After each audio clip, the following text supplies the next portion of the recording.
Wrong test subject.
Picked the wrong test subject.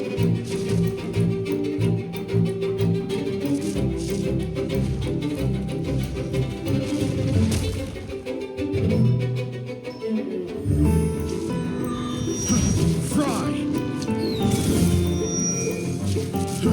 Fry!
Is that Navia over there?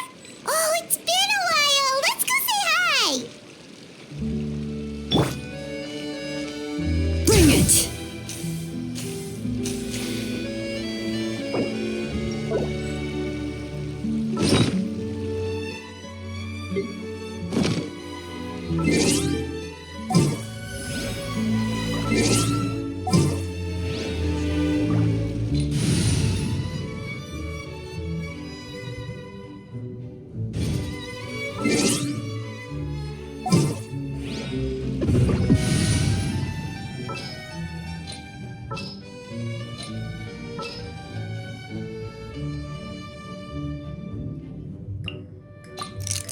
What's the news?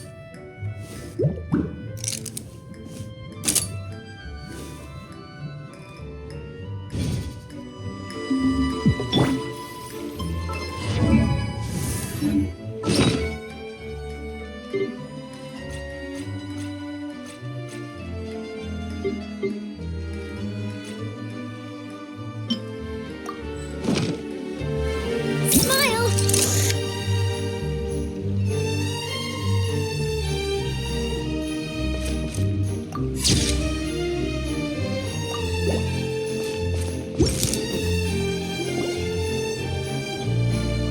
Hey, Navia! What you up to? Shh! Get lost, Monica! I don't want to see you back here until you're ready to wake up and start doing things properly! Right now, you're a disgrace to my kitchen and to the Hotel de Boer name! It was an accident. I'm sorry, did you hear me asking for excuses? No, I'll do better, I promise. Why is she so aggressive? She won't even listen to what the poor girl has to say. Oh, hey, cut her some slack. You gotta at least hear her out. Wait! Huh? Who do you think you are telling me? Wait a sec. Navia? Huh. So, you're bringing backup now. Suit yourself! You're still wasting your time!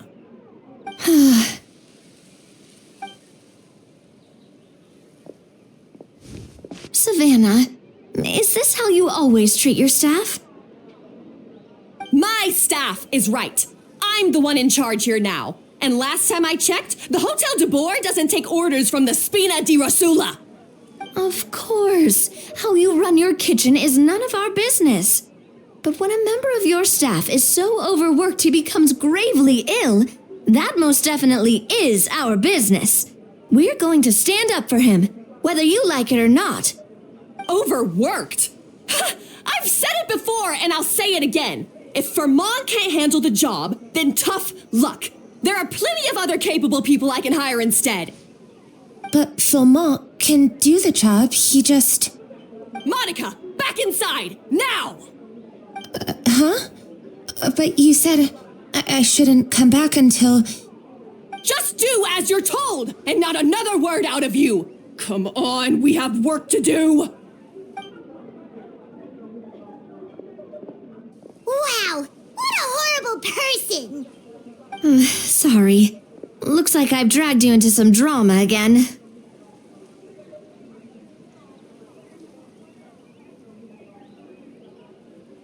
Her name is Savannah. She's the new head chef at Hotel de Boer. Ever since she took the job, she's been enforcing a brutal work regime and putting a huge amount of pressure on her staff. One guy was so overworked, he collapsed from illness.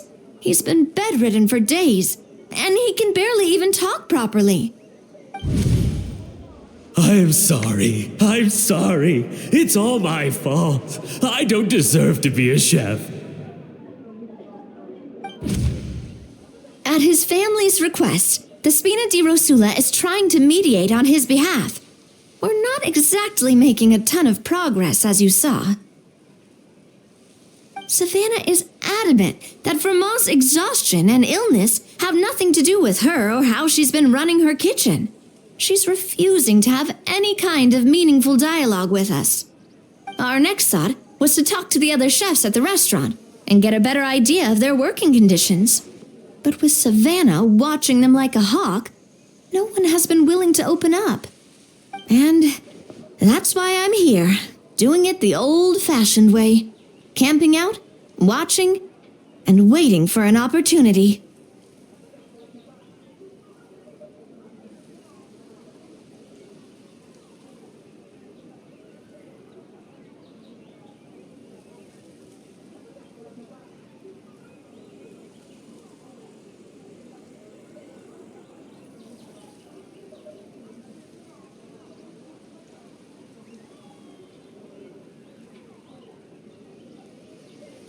Oh, shoot! It all makes sense now. Sorry. Paimon should have thunked before she spoke. Did Paimon ruin everything? Oh, no, not at all, Paimon. Honestly, the way she was laying into Monica, someone had to step in. I'm sure I would have piped up if you hadn't. And besides, I don't really think I'm built for espionage.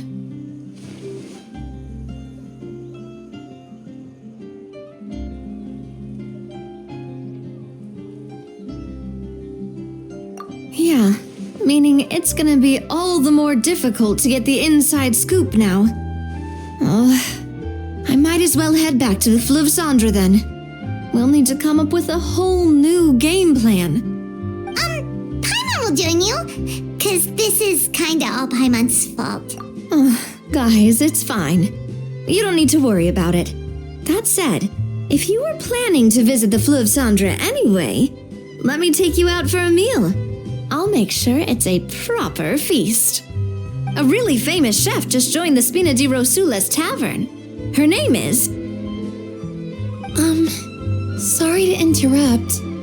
I just wanted to apologize for the scene you witnessed just now. We shouldn't subject our customers to that. This is a small token from us. It's some candy from Monica. She asked me to make sure it was delivered into your hands.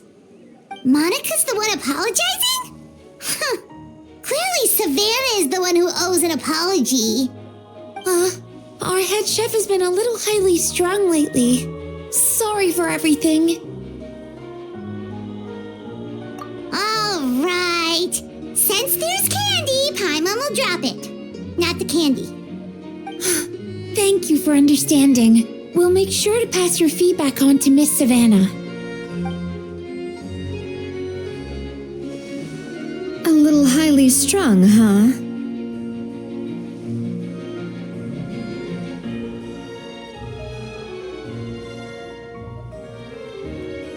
Paimon doesn't get it. How did someone like her even become head chef? Well, according to Fermat's family, she hasn't always been like this. But that's a story for another time. Let's try this candy. Oh, Paimon totally gets it. Come on, dig in!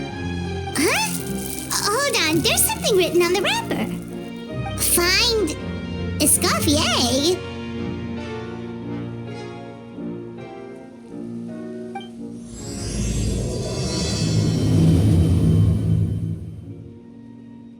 Escoffier? Could this mean... Huh? You know that name, Navia? Yeah.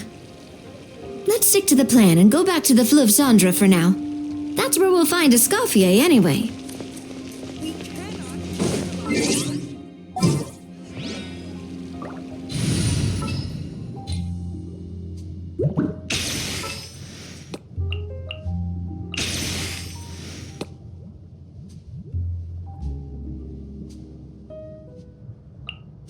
The Spina's on the case!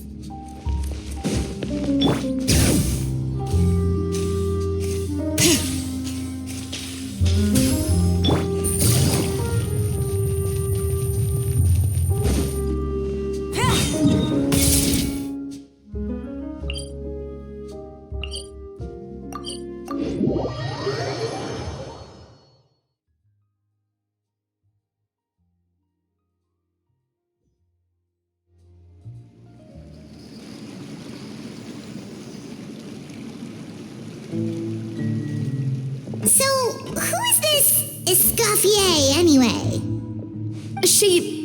Well, for starters, she used to be the head chef at the Hotel de Bourg, before Savannah. She recreated the legendary Gâteau de Bourg and restored the restaurant back to its former glory. Safe to say, she's the most renowned head chef in the Hotel de Bourg's history, after the culinary genius Modeste himself. Gâteau de Bourg? That's the super exclusive cake that they only sell a few slices a day, right? Wow. Why the heck would she let Savannah take her place? Well, apparently, the Hotel de Bourg was reported for a safety incident. Someone claims that the kitchen was adding an illegal substance to their menu. But none of the chefs had any idea how it could have gotten into the food. In the end, Escoffier decided that as head chef, she should take responsibility, and she was sent to the fortress of Meripede. The Fortress of Meripede?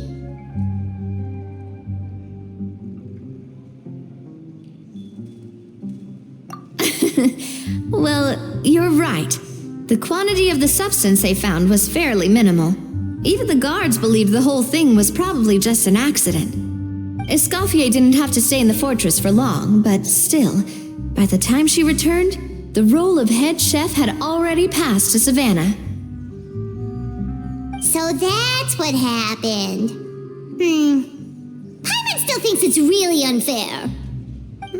Even though Escoffier is no longer head chef at the hotel, she's still well respected by the staff. So, I'm guessing what Monica wants is for us to convince Escoffier to try and negotiate with Savannah on the staff's behalf. Oh, Paimon gets it! Monica wants Escoffier to come back and kick Savannah out. It's simple. If the new head chef is stressing everyone out, then the solution is just get the old one back. Well, about that. You thought cream of mushroom soup was ready to serve after 3.5 minutes on the stove.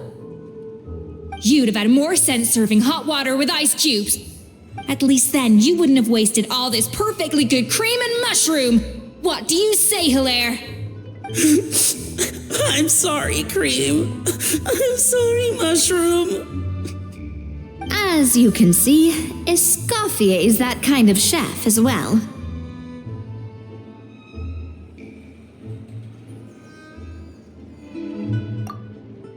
You have to leave it on the heat for long enough to allow those flavors the chance to come out.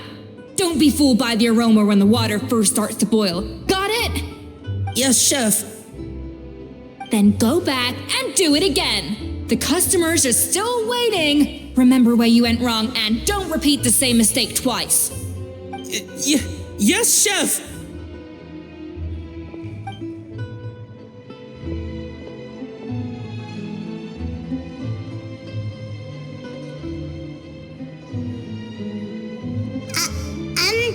Excuse us,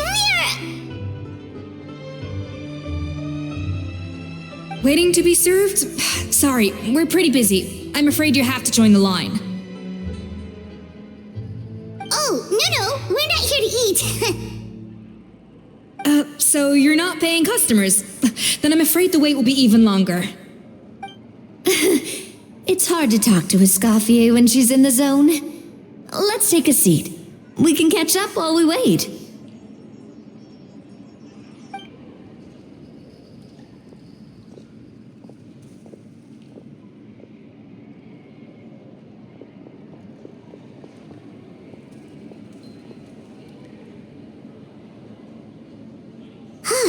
Looks like the rush hour is finally over. Is it always this busy here? These days, yes. I'd say business has tripled since Escoffier joined as temporary head chef. Well, in her words, the Hotel de Bourg doesn't need her anymore. It doesn't look like she's got any plans to go back. I guess I'll be heading off then. Wait, take these home with you. We can't serve them now, and there's no sense in letting them go to waste. Oh, thank you, Chef. For what? Like I said, I just don't want them going to waste. Oh, and tell Fiamma to get well soon, so you're not running yourself ragged every single shift.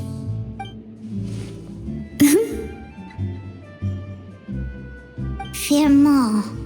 That's the second time we've heard that name. Who is that again?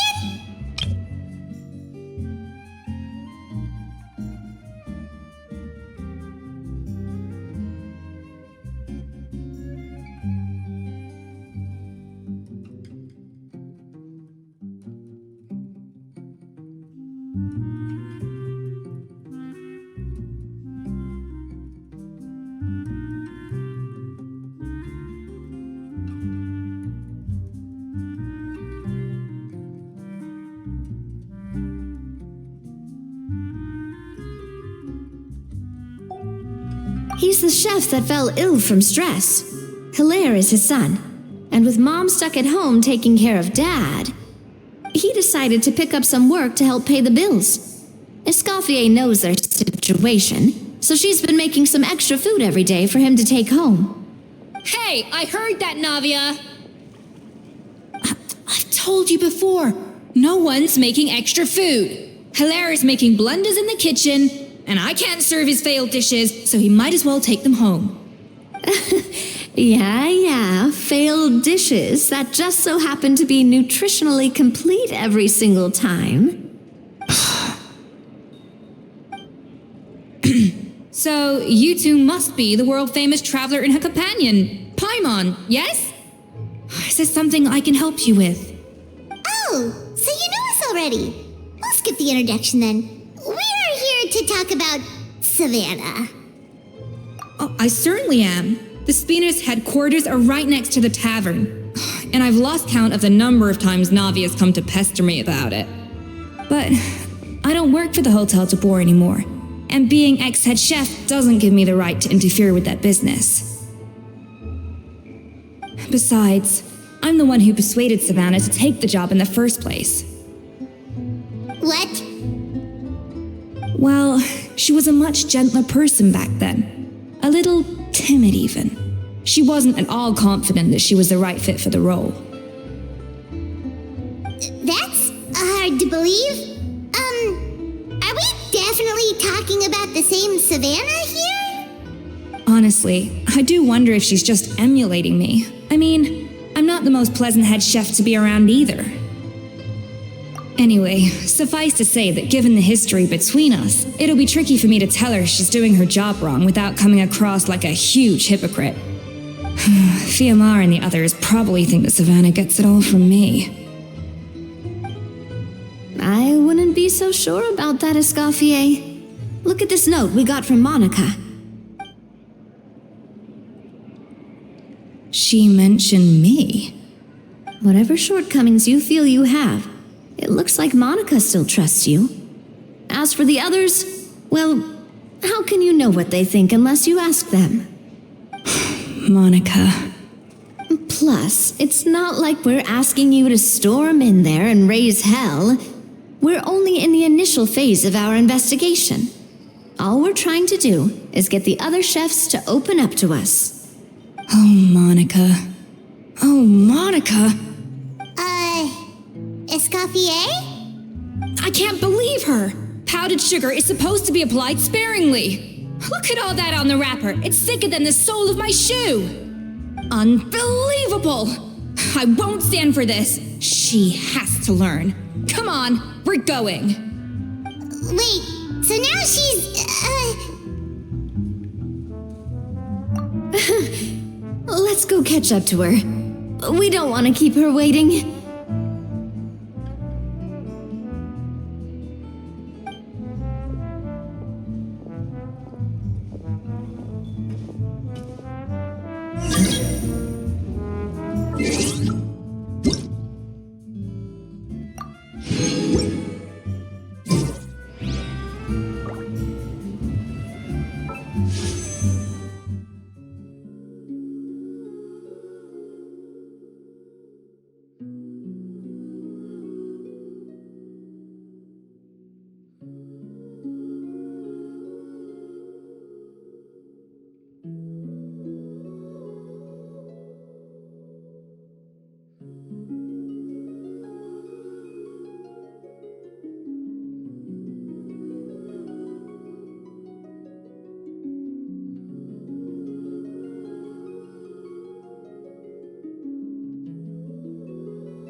Take it easy.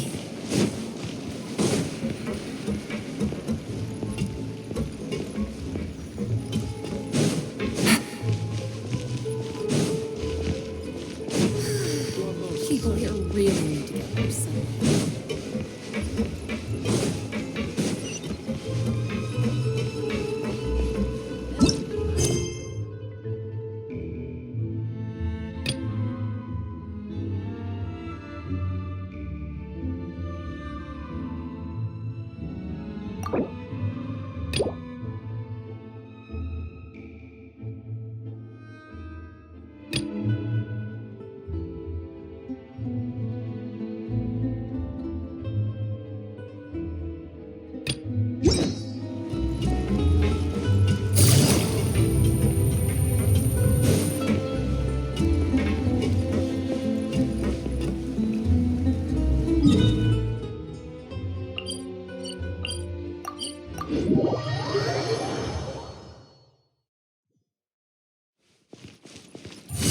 Take it easy.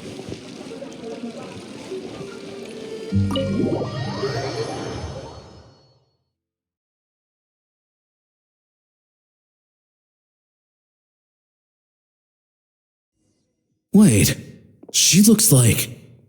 Is that Escoffier? Escoffier's back? Yes, I've missed her cooking. I was just saying, Hotel Downpour is nothing without her. You can't match Escoffier's talent.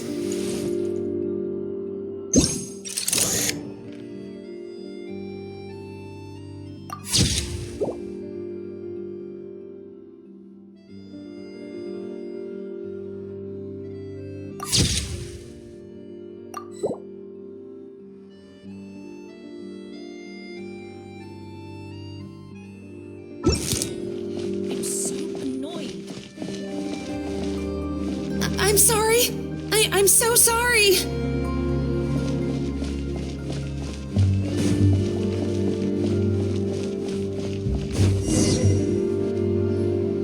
I'm sorry. I'm so sorry. I messed up your order. Oh, I wouldn't go that far. Maybe the taste is a little off, but if you hadn't brought it up, I don't think I would have noticed.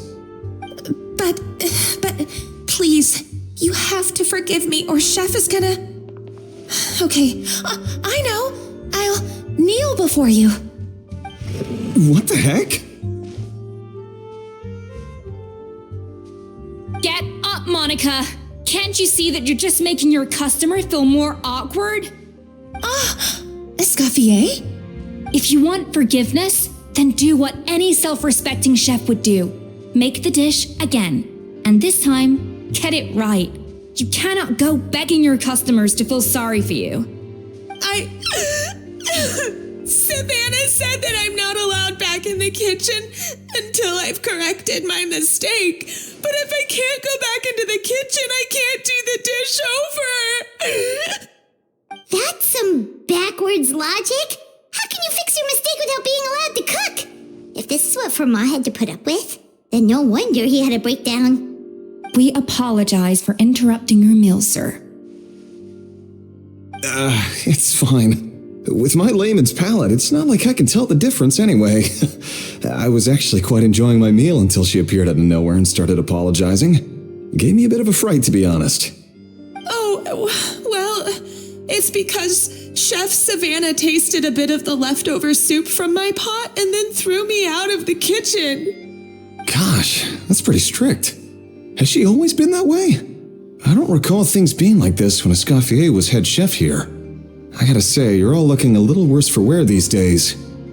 I mean, Escoffier was strict too, but I think the difference is that her criticism was more constructive, so you knew what you did wrong and how to improve, and we all knew that it came from a good place.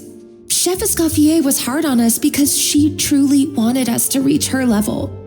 But these days, whenever we make a mistake, we just get told to wake up, get your head in the game, or just do it again. And it's only gotten worse since word got out that Chef Escoffier had started working again in the Fleuve Cendre. Monica, you don't need to call me chef. I'm not the boss here anymore. Yeah, but through no fault of your own, what happened back then, that wasn't on you, and all of us know that. That banquet was a huge event, and so many staff were involved every step of the way. With so many moving parts, there's no way of knowing how that Lumiline ended up in the food we served. Lumiline? What's that?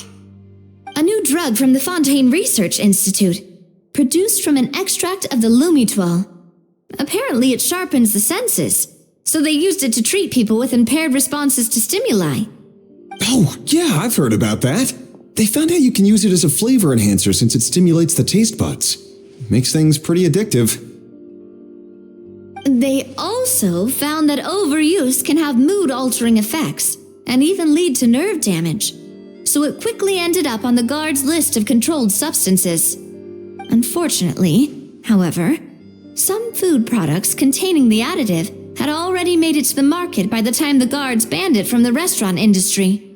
Everyone knows that in all likelihood, someone probably just purchased a batch of contaminated ingredients by mistake. But you took all the blame. We all know why. You just didn't want to see this turn into a place where tensions are constantly running high, because everyone's suspicious of each other all the time. And now look at you, a fry chef in the Fleuve Cendre. What are you trying to say? Sure, the Spina's Tavern is no Hotel de Boer, but come on, it's not that bad, is it? Oh, the Fleuve Cendre. Monica, I'm very happy with my current job. And there's no changing the past. We just have to let bygones be bygones. Oh, the Fleuve Cendre, you say? Great. That's where I'm dining from now on. Besides, at the end of the day, I was the head chef, regardless of whose mistake it was. Ultimately, the responsibility lay with me. If only Savannah was half the boss you were. I'm sorry? Do you have a problem with my conduct as head chef?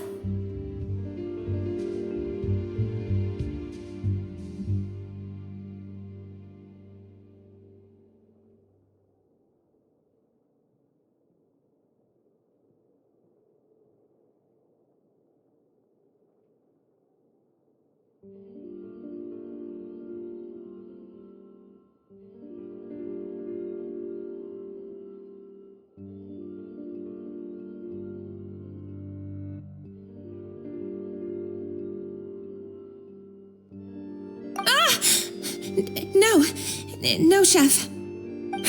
So you do remember who's boss? Escoffier? I thought you'd left this place for good. What are you doing back here? What happened to you, Savannah? Why are you acting like this? When I turned this place over to you, You made me the head chef and gave up your right to tell me how to do my job. You're not the boss here anymore, so stop acting like you own the place. Whoa. Sounds like someone has a chip on her shoulder. Oh, Savannah! My God, have you grown a temper since I last saw you? Have you put even half the amount of energy into improving your cooking skills, or are you still using the Pluie Lotus as an off-brand markup, thinking no one can tell the difference? That's none of your business! What happened to not storming in and raising hell? Ho ho! I was not expecting to see something this spicy as soon as Escoffier returned.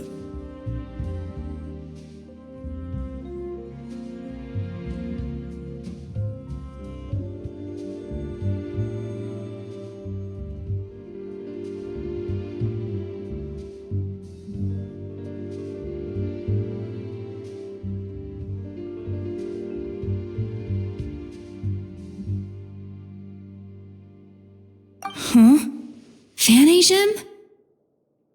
Aye, miladies. Might I make a humble suggestion? Given that we have ourselves a tête-à-tête between chefs at the Hôtel de Bord, I dare say it would be de rigueur to settle this the traditional way. The traditional way? That can only mean one thing.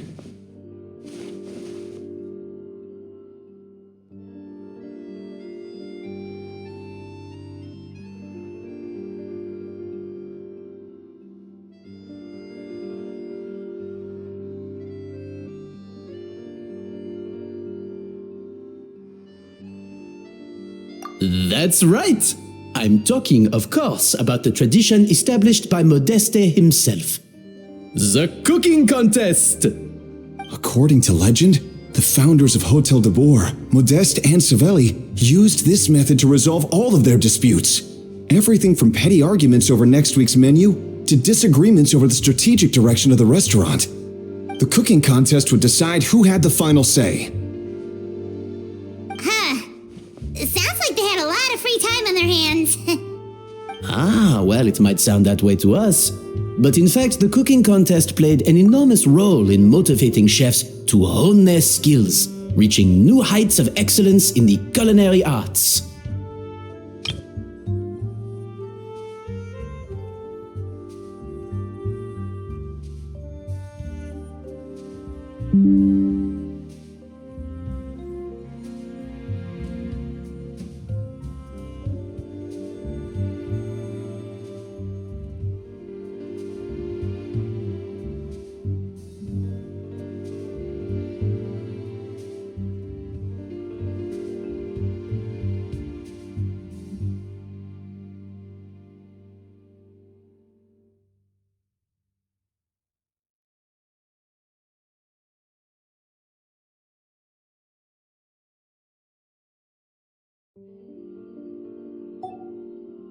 And indeed, the reintroduction of this institution in recent years has surely been instrumental in transforming the Hôtel de Bord into the top-ranking restaurant in Fontaine.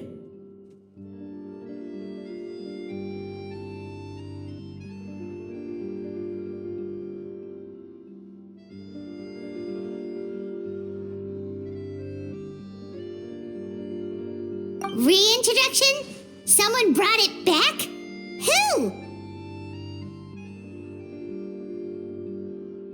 What say you, Escoffier? Surely you of all people won't back down from this challenge. It was you who put the rule in place after all.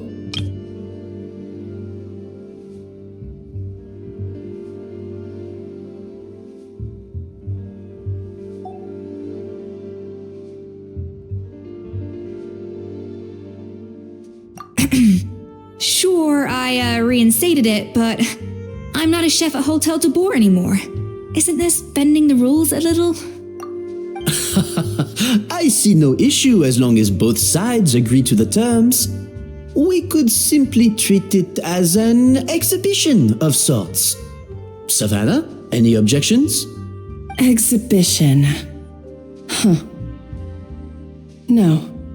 If we're going to battle it out, let's put it all on the line. If I lose, it's up to you what happens to me. I don't want anything to happen to you. But if you lose, you hand over the Codex de Boer to me. What? The Codex de Boer? Only the legendary handbook written by the original head chef Modeste. It contains all his secret recipes, including Gâteau de Boer. It's the greatest treasure in Fontaine's culinary world, and only the present and former head chefs of the Hotel de Boer have the right to read it. Present and former? Wait, but that already includes Savannah, though. What do you want that old thing for? You have your own copy, don't you? Don't take me for a fool. You know perfectly well what I mean. I want your copy, the original version, the one you took with you when you left us. I'm sorry, I must be missing something. You know, there's no difference between the original and the copy, right? They contain the exact same recipes. Stop trying to change the topic. What's wrong, Escoffier? Scared you're gonna lose to me? Or are you scared of me getting my hands on the original codex? Savannah, you may remember that we gave her the original as a parting gift to thank Escoffier for her years of service. Asking for it back feels a little, Oh, I'm sure it won't be an issue, as long as both sides agree to the terms. Those were your words, weren't they? And as for the contest itself, let's make it a bake-off. Gâteau de Boer, per the recipe in the codex. Well, Escoffier, you against me. Are you in or out? You sound surprisingly confident. All right then, let's see how much you've actually grown. I hope you surprise me, Savannah. I'd hate to find out that all you've learned after this long is how to chew people's heads off. Believe me, I'll show you. Escoffier, are you sure this is a good idea? You accepted her terms a little hastily. Oh, it'll be fine. Let's head back to the Fleuve Cendres so I can get prepping.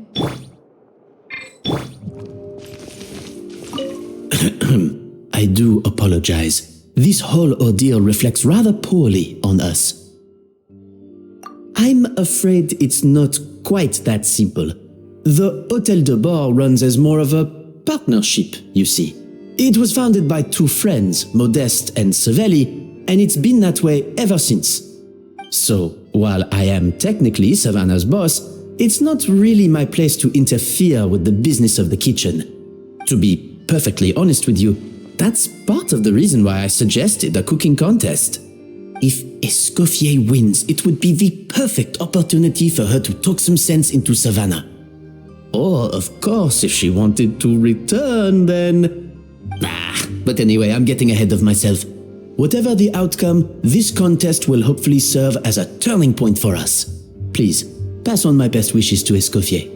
I must say, Savannah surprised me with her confidence. Does she really believe she can best Escoffier in the kitchen? I thought she was just blowing off steam when she first raised the idea to me. I can't believe I got to witness that firsthand. I only stopped by here for a quick meal. I definitely got my Mora's worth today. I I do apologize. I'm afraid so. To be perfect, if Escoffier wins, it would... but I must say...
Bring it!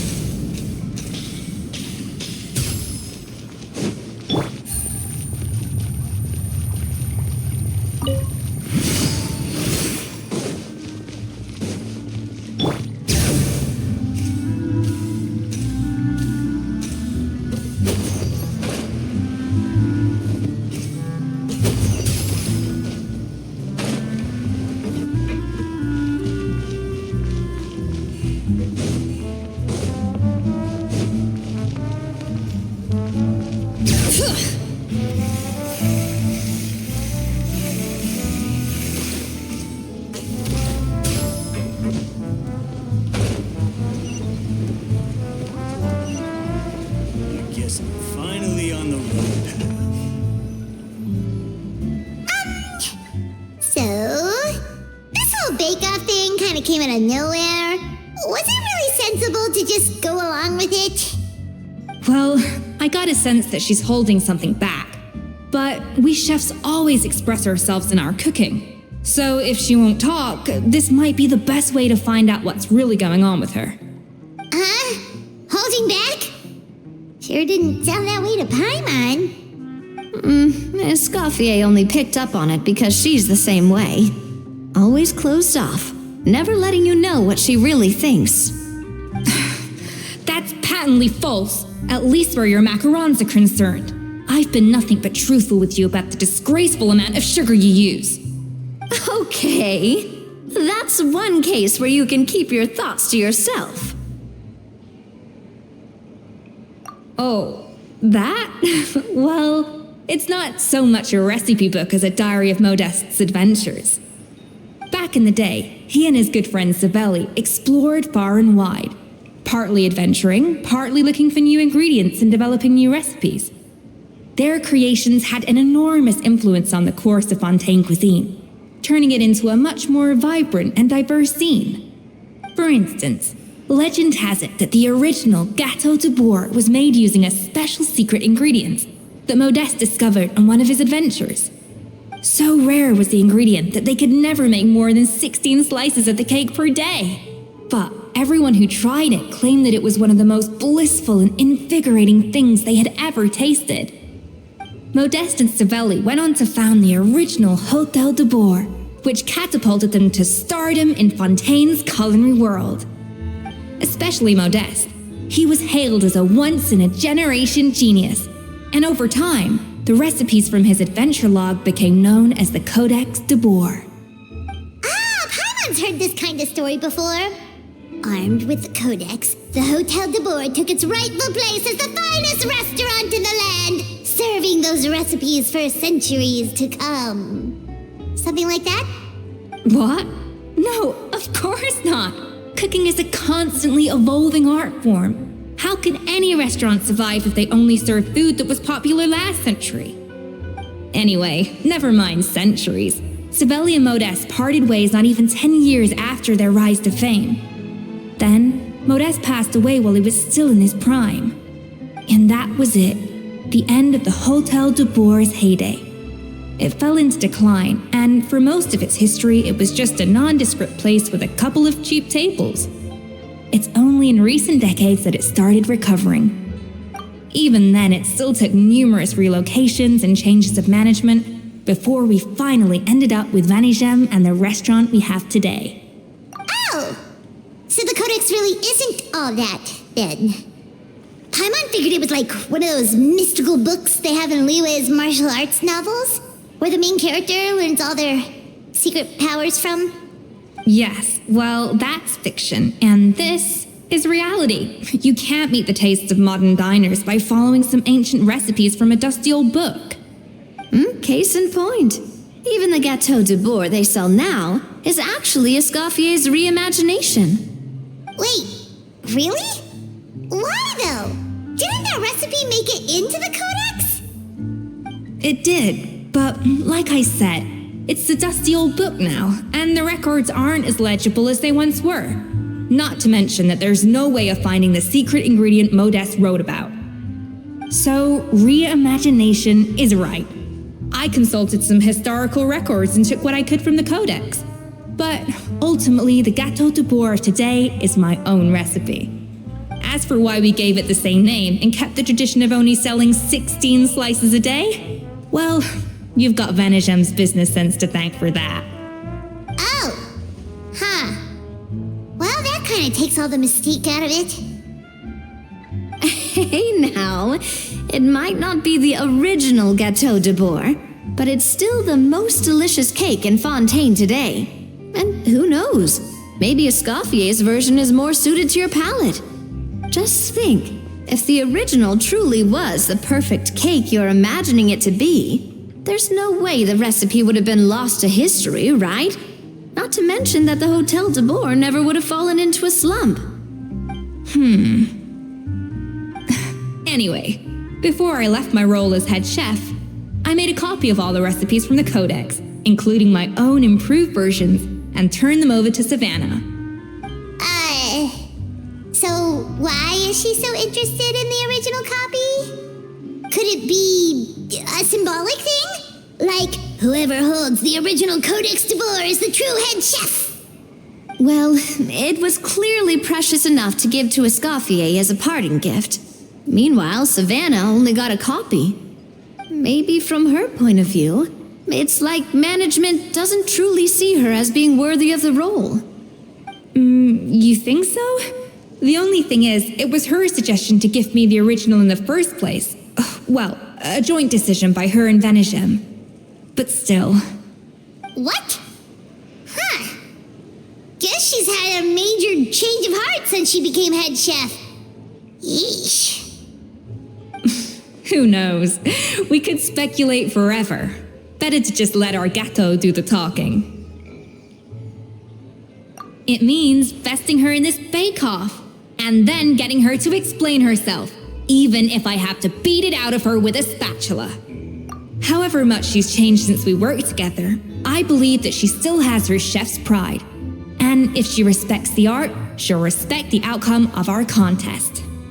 Well, I'm confident that you and your spatula can get justice for Froment. All you need to do now is win the contest. But that should be a breeze for you. Let's not get too ahead of ourselves. Gâteau de Boer is very complicated to make. Usually, it takes 3 chefs working in tandem to cover everything. Now, if I had to push it, I could probably do the work of 3 chefs myself. But I prefer to play it safe if I can find a couple of assistants in time. Well, that's easy. The three of us are veterans in the kitchen. You just need to pick two of us.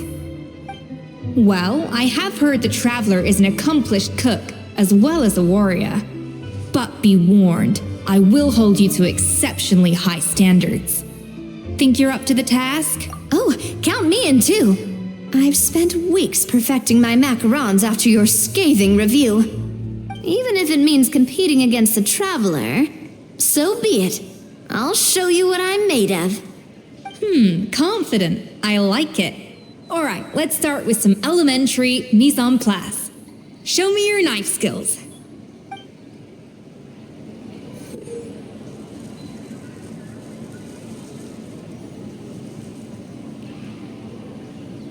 I've always called it chopping stuff up, not mise en place.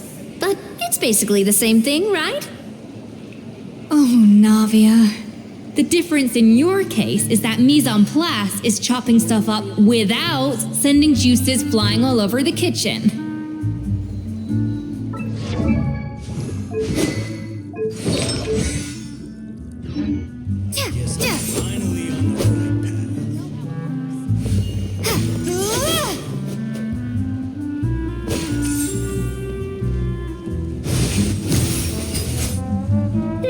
Looks like you found that easier than I expected.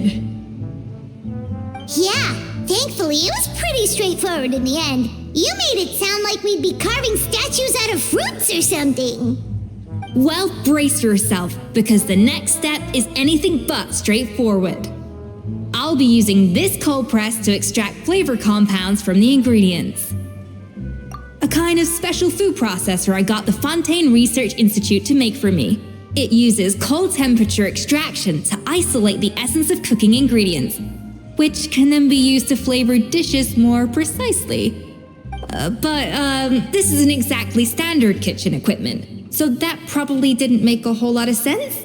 Let me give you a demonstration instead.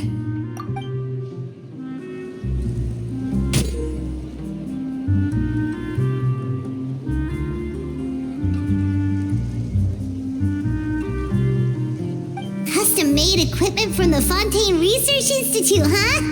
That's some pretty high-tech food prep. Carmen's never used anything this weird before. Cool. Not weird. Yes, finally on the right path.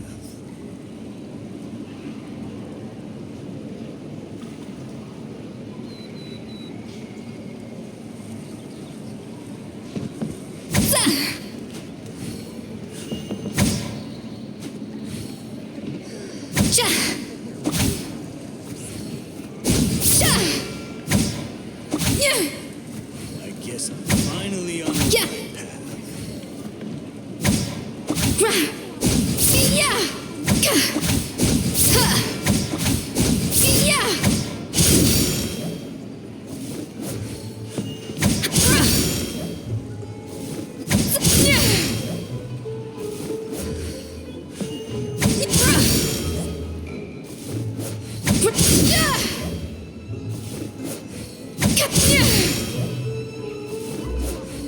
I guess I'm finally.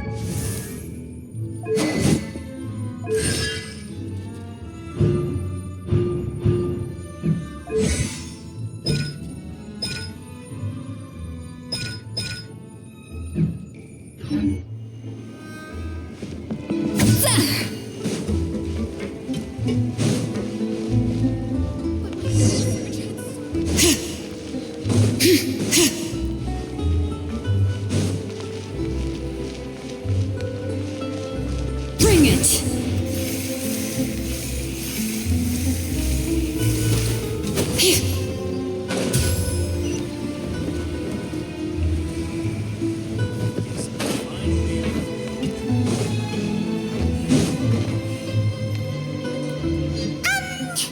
Well, Escoffier only picked up... Okay, that's... Oh, that? Well, back in the day, for instance, so rare was Modestin's development, especially Modeste.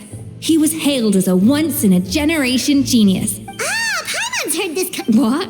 No, of course. Anyway, and that was it. Even then, it's... Oh! Yes, what? Case in point. Even the Wait, It did, but So, Rhea asked for why we gave... Oh!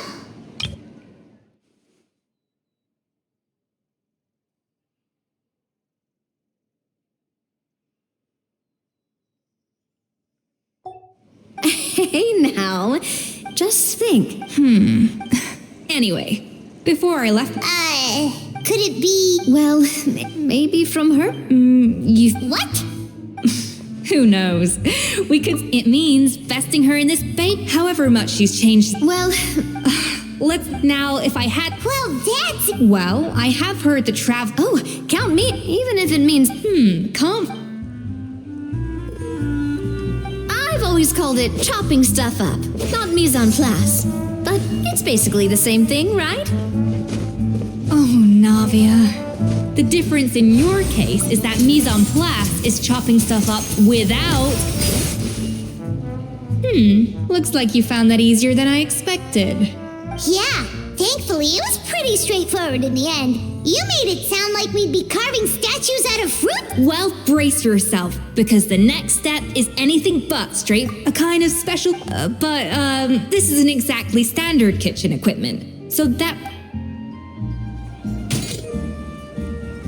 Custom-made equipment from the Fontaine Research Institute, huh? That's some pretty high-tech food prep. Paimon's never used anything this weird before. Cool. Not weird.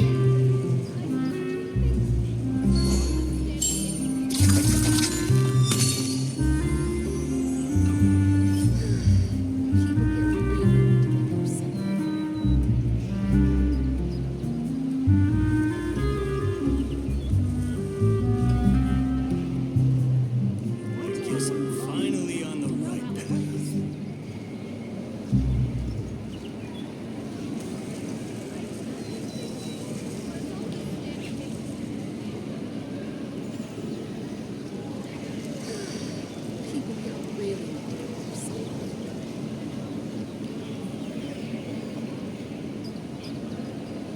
An important part of cooking is making sure the ingredients absorb the flavors in the dish. To that end, a chef must be able to wield a knife with the same level of precision as a surgeon. Practice makes perfect.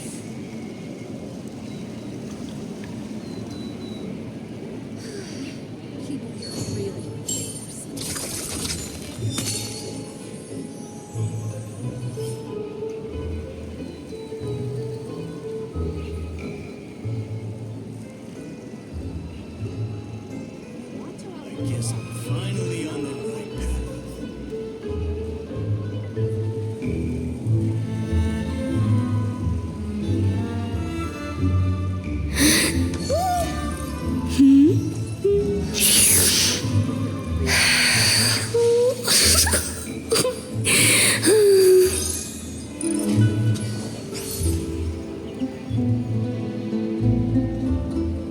I guess I'm finally on the right path.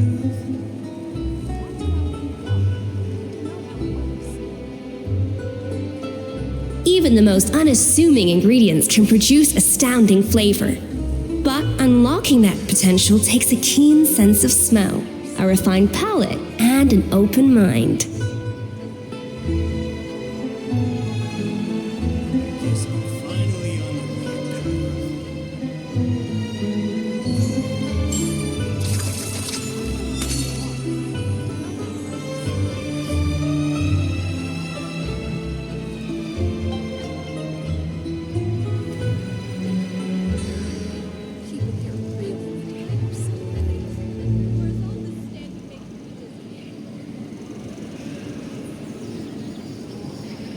Know of any new orchestral pieces? I like to swap out the background music in the kitchen once in a while. It's a great way to find new inspiration.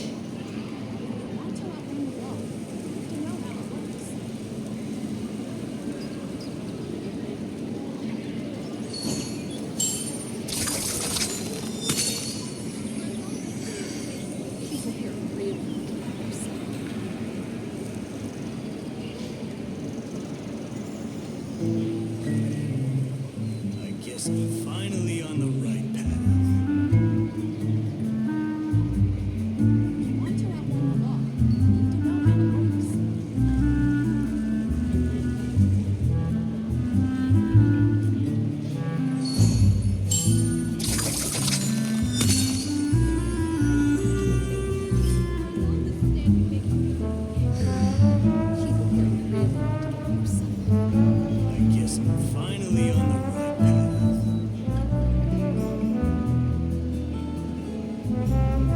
Even the most unassuming ingredients can produce astounding flavor.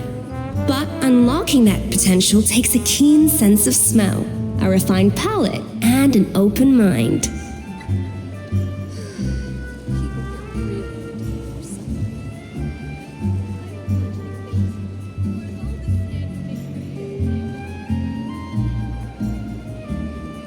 I guess I'm finally on the right path.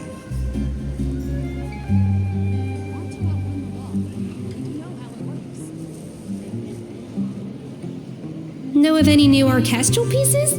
I like to swap out the background music in the kitchen once in a while. It's a great way to find new inspiration.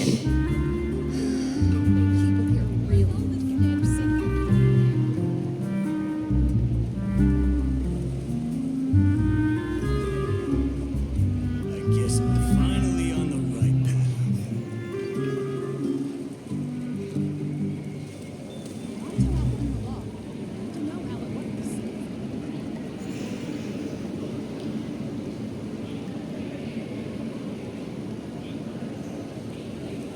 Even the most unassuming ingredients can produce astounding flavor. But unlocking that potential takes a keen sense of smell, a refined palate, and an open mind. Finally on the right path.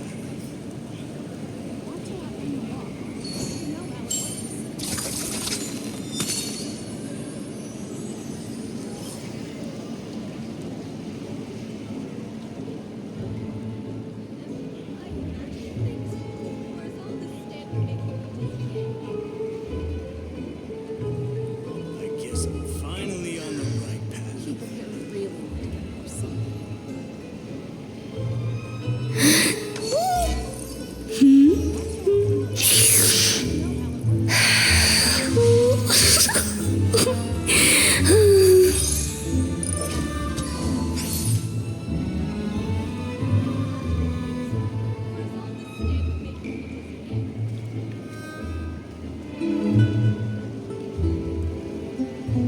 I guess I'm finally on the right path.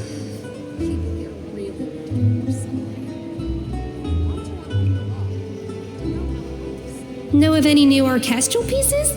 I like to swap out the background music in the kitchen once in a while. It's a great way to find new inspiration.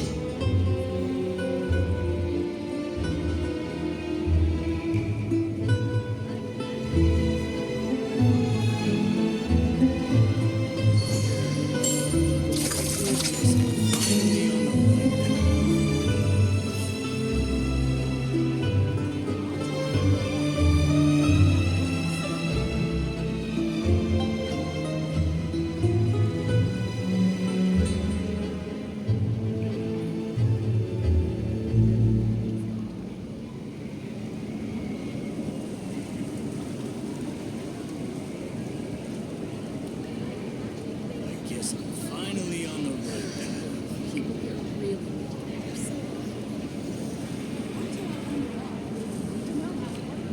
Even the most unassuming ingredients can produce astounding flavor. But unlocking that potential takes a keen sense of smell, a refined palate, and an open mind.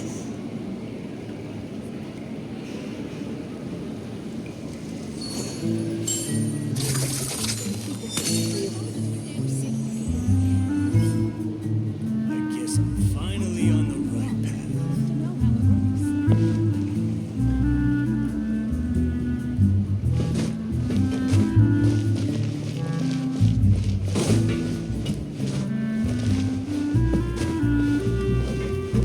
A little amuse-bouche.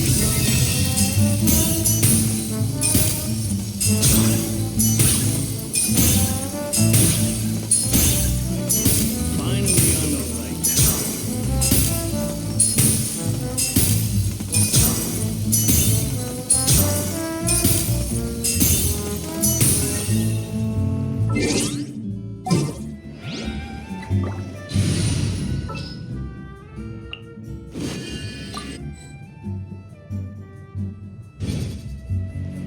An important part of cooking is making sure the A dash of frosting.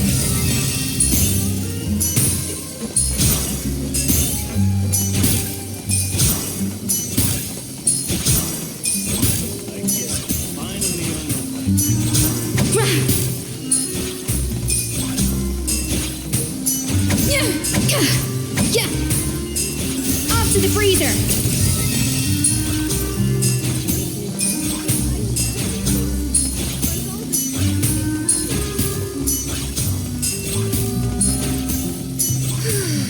People here really need to get more sun. An inspired melange.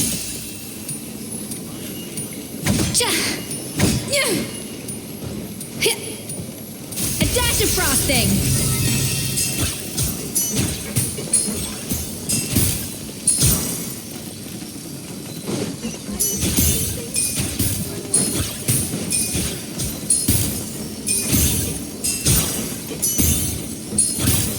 No recipe, no problem. Finally on the right path.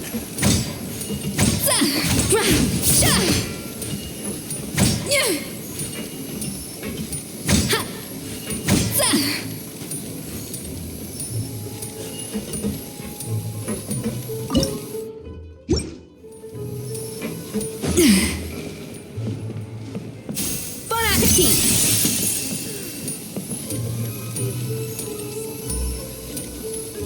A little amuse-bouche.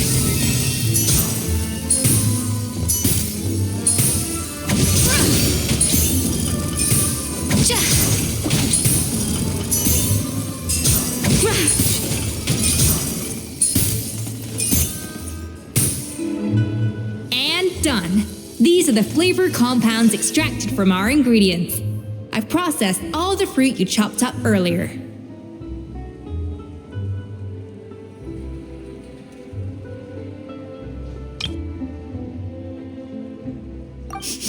Wow! Even the smell is so much more concentrated. What next? Do we add all this stuff in? Absolutely not! Throwing everything in at once will ruin the balance of flavors. We have to go slowly and carefully to calibrate the exact flavor we want. I'll demonstrate again. Now, watch closely.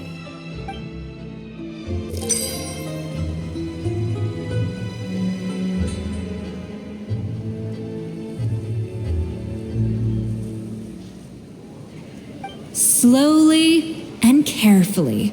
Not a drop too much and not a drop too little. I guess I'm finally on the right path.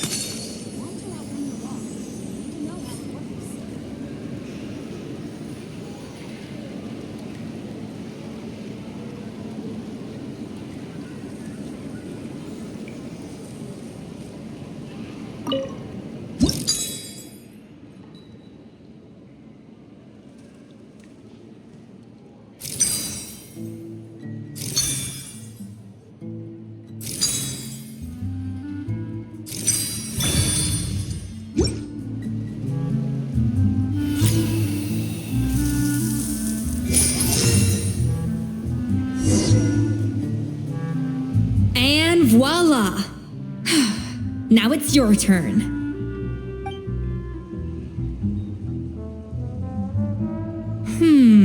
Not terrible. Considering this was everyone's first time blending flavor extracts, it could have been worse. But the traveler's work was surprisingly good. Are you sure you've never done this before? You got almost perfect results on your first try.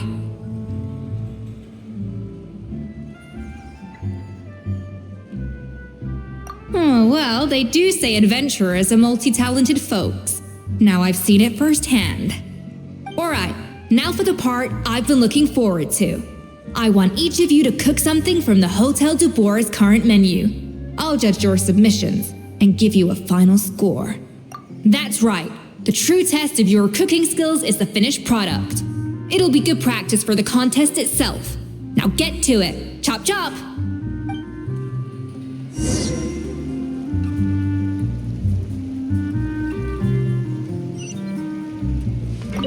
How's it going? Have you picked a dish yet? Choose wisely. I expect you to present the most delicious thing on the menu.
guess I'm finally on the right path. How's it going?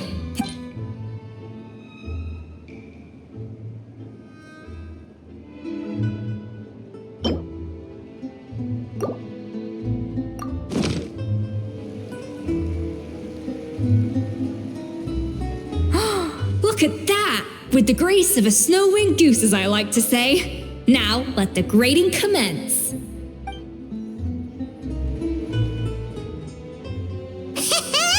Pretty good, right? Not to brag or anything, but Paimon's a bit of a connoisseur when it comes to la food. 6 points. What? Oh, well, fair enough. Paimon doesn't cook all that often, so as long as it's a pass. That's 6 out of 100. What?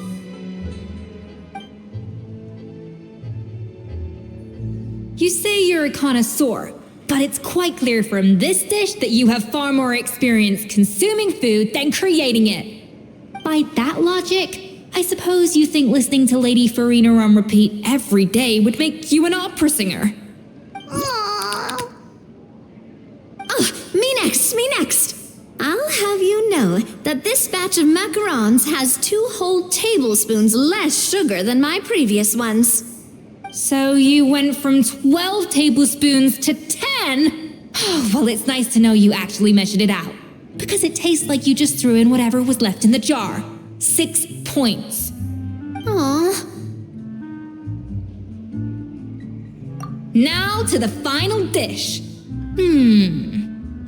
So, what do you think? This is our last hope. 8 points. Darn, that's barely higher than what we got. Not exactly. The color is spot on. Beautiful aroma. Excellent presentation. I have to give this one 8 points out of 10. Maybe even 9 points. Huh? How did you pull that off?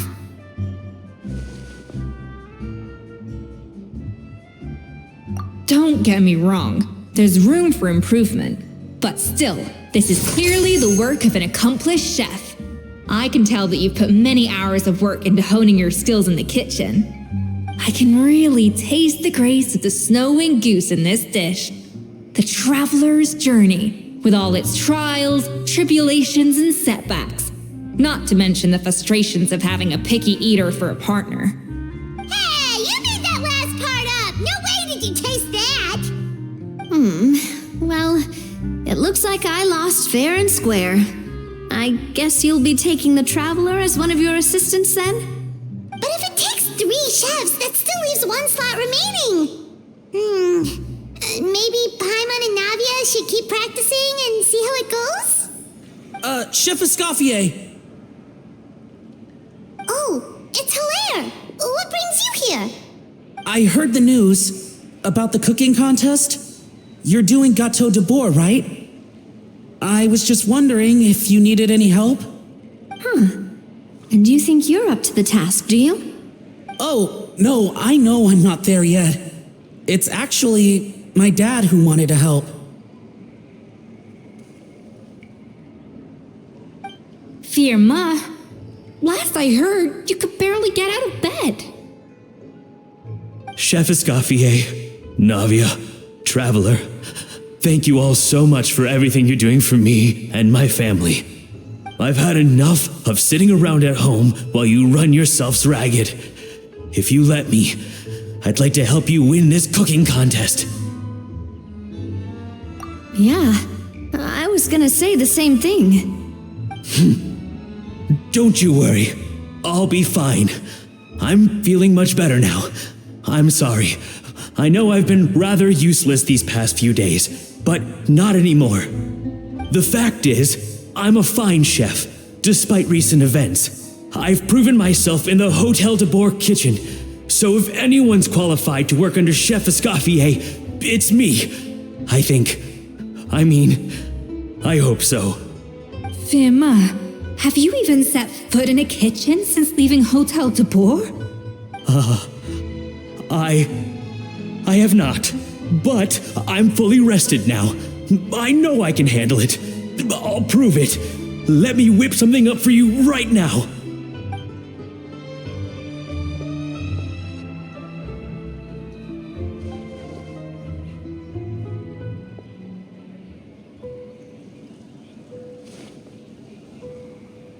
Huh? That's strange. Why are my hands shaking? What do you call this, Verma? I can't seem to grip my knife. Do it again! Again! Again!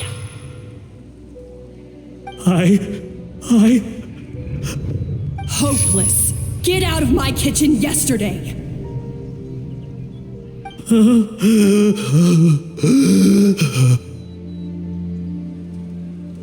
Dad, what's wrong?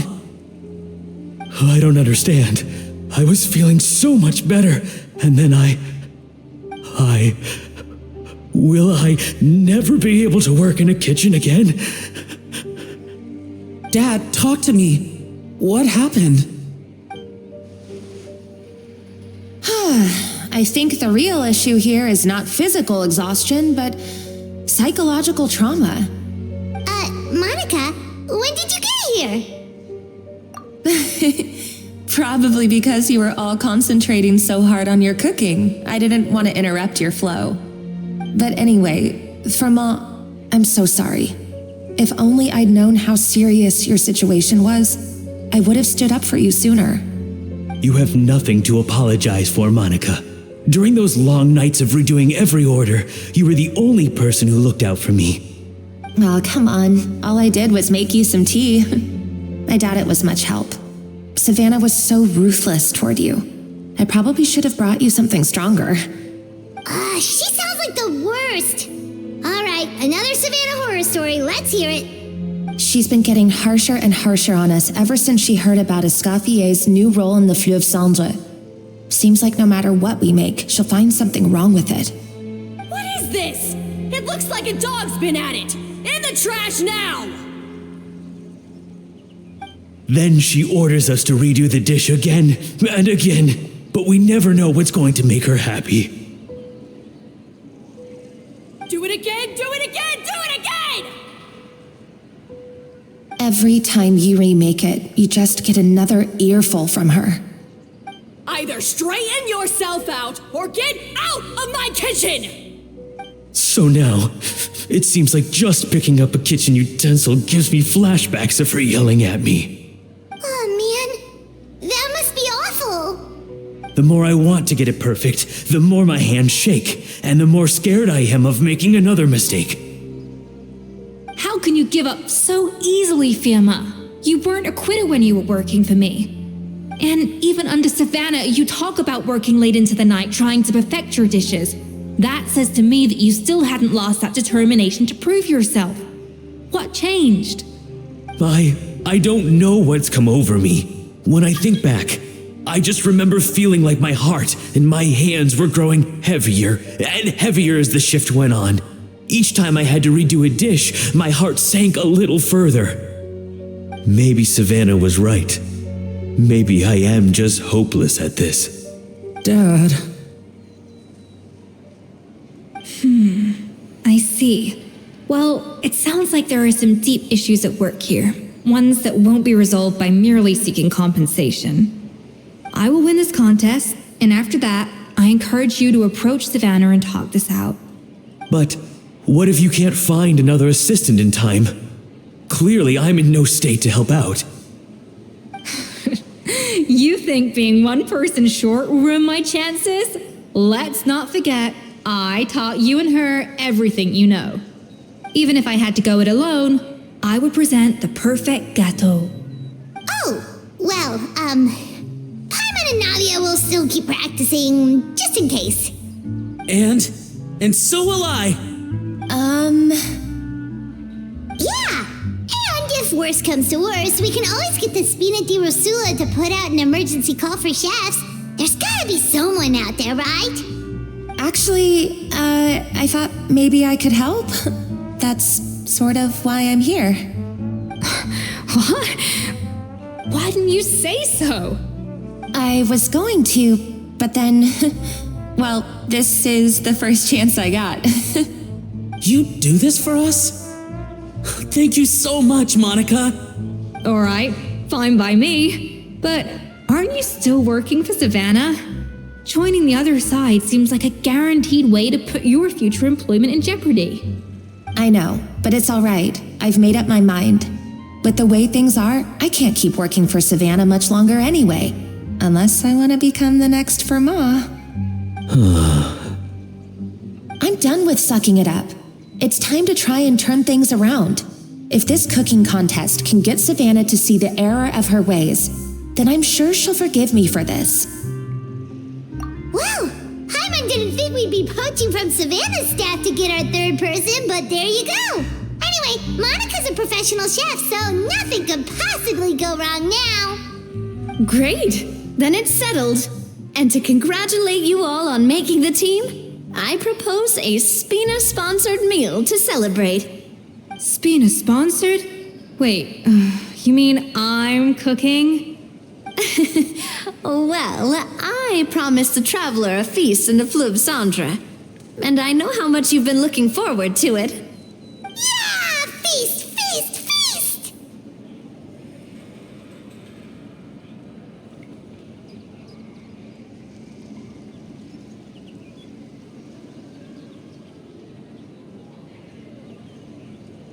All right, if you insist, then prepare for some of the finest food of your lives.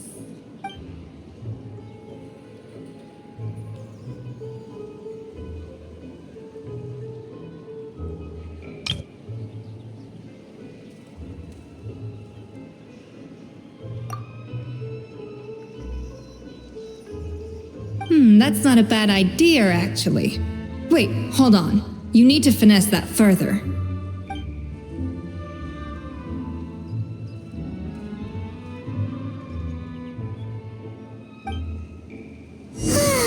That was a dream come true. Hyman never knew Fontanian cuisine could be this good.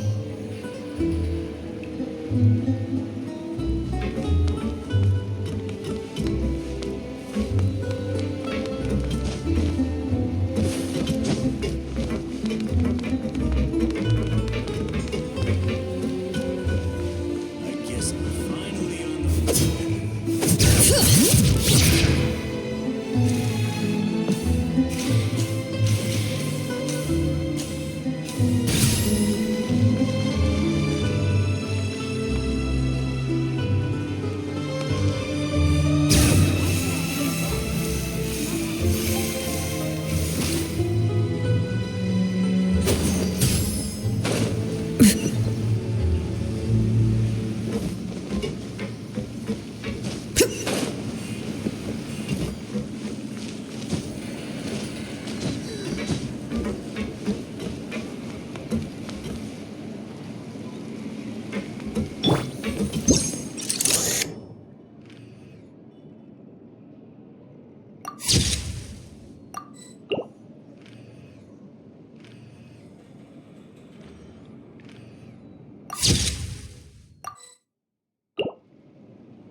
Say cheese!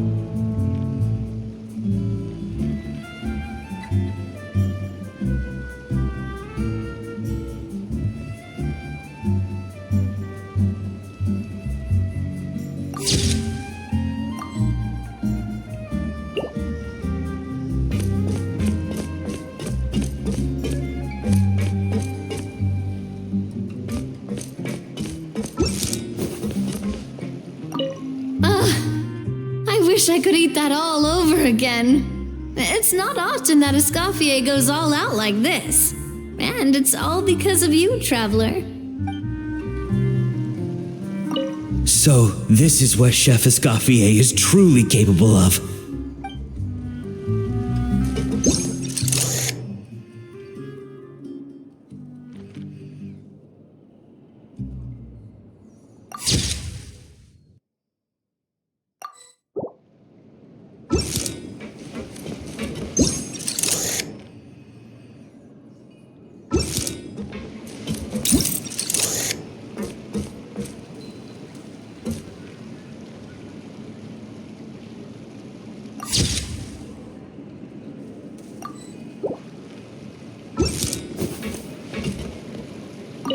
Wow, I don't know if I'll ever be able to cook as good as that.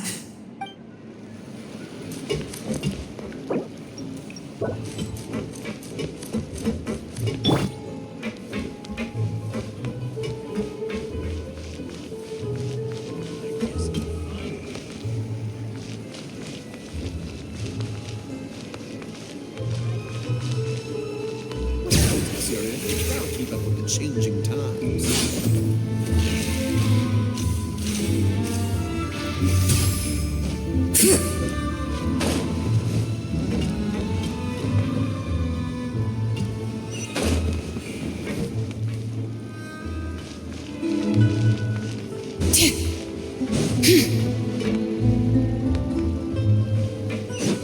Am I imagining things? Or is all this standing making me dizzy?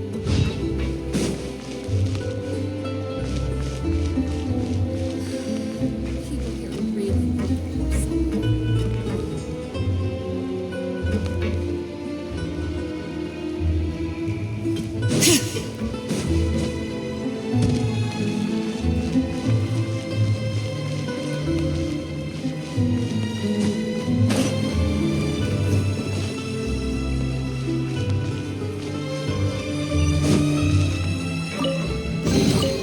I'm keeping a lookout.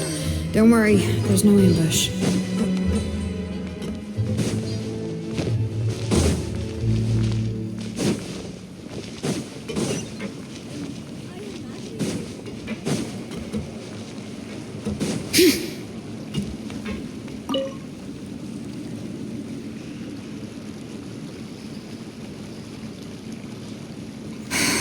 Why, Savannah?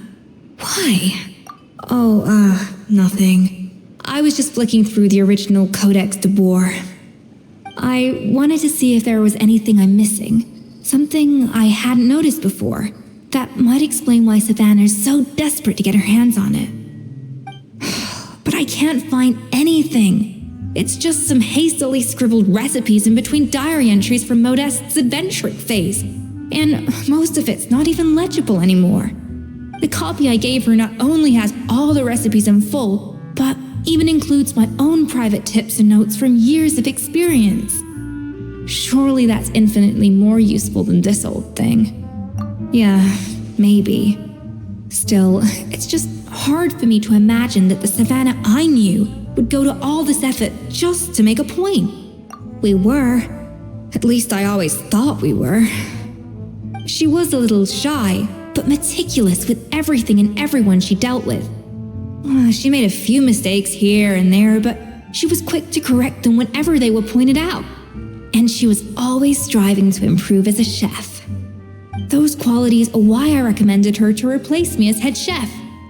I never imagined for 1 second that she'd cause Fiamma and the other staff so much grief. Well, I mean, to an extent, of course. I pushed hard for her to get the role. And the idea that she turned out like this because of me is difficult to come to terms with. I wonder if this is how Modeste felt back when he was writing the Codex. Yes, with his good friend and co-founder of the Hotel de Boer, Savelli. The story goes that after Modeste unveiled his Gâteau de Boer and was hailed as a culinary genius, he was admired and adored by all. But his newfound fame slowly drove him and Savelli apart. Unlike Modeste, whose every new creation was an instant hit, Savelli seemed to face setbacks at every turn. Doors that would swing wide open for Modeste would shut in Savelli's face. And with Modeste being whisked off to all manner of functions by his celebrity friends, he had less and less time to discuss the culinary arts with Savelli. People started gossiping about Savelli, and their relationship between the two gradually soured. Everything came to an abrupt end when Modeste, still in the prime of his life and still hailed as a genius, suddenly died from an acute illness. And that was it. They neither had a decisive split nor got the chance to properly reconcile. Their story just came to an end. One rumor had it that Savelli actually killed Modeste out of jealousy, even as the latter was hoping to make amends. Unlikely. It's a popular theory, but there's no real basis for it. At least there are no records of Savelli ever being convicted of a crime. Still, beyond a point, there's no way of knowing what truly happened in the past. All we can do is try to make sure the present doesn't quite go as badly. And that's why I have to win this contest tomorrow. Then get the truth about everything that's been going on, even if it means cracking her open like a nut.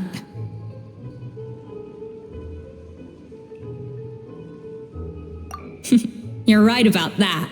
Just follow my lead and victory will be ours.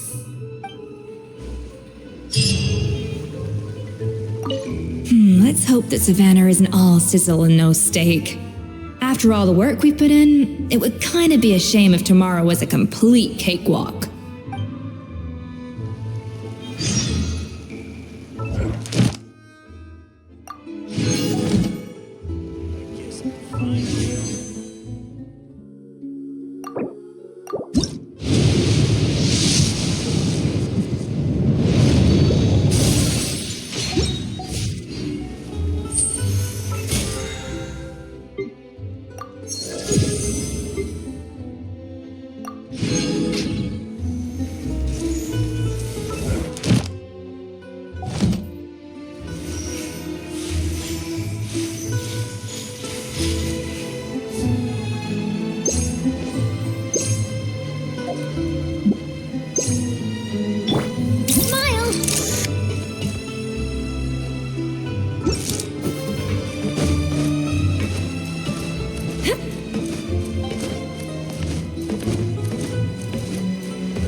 Thank you for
Doubor! Toot sweet! I'll think about it. Exactly. But none of them believed me.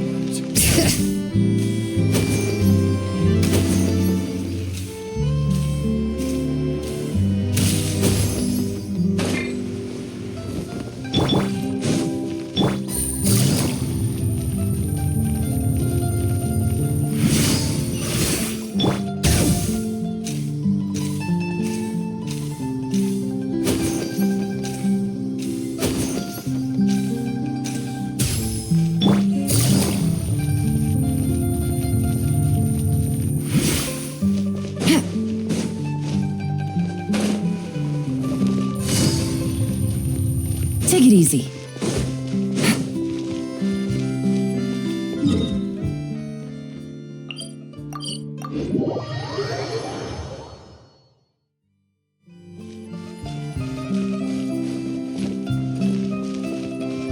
Did you hear the news? Escoffier's coming back for a cooking contest. Wait, seriously? Escoffier in a cooking contest? Now that I've got to see. I don't get it. Why would anyone in their right mind challenge her to a cooking contest?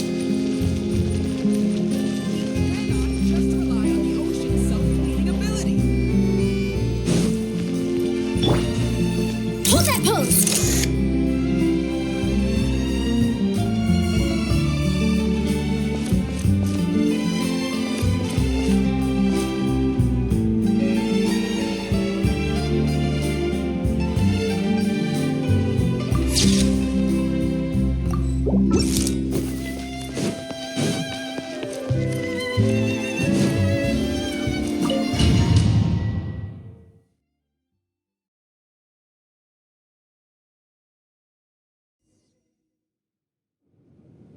Mesdames et messieurs, welcome one and all to the Hôtel de Bord and to this most exciting of cooking contests.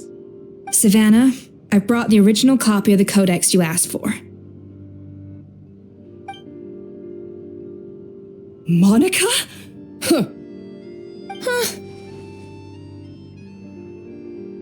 In the interests of fairness, this contest will be conducted in a double-blind format. Once the dishes are complete, they will be sent to the back of the kitchen where they'll each receive a label.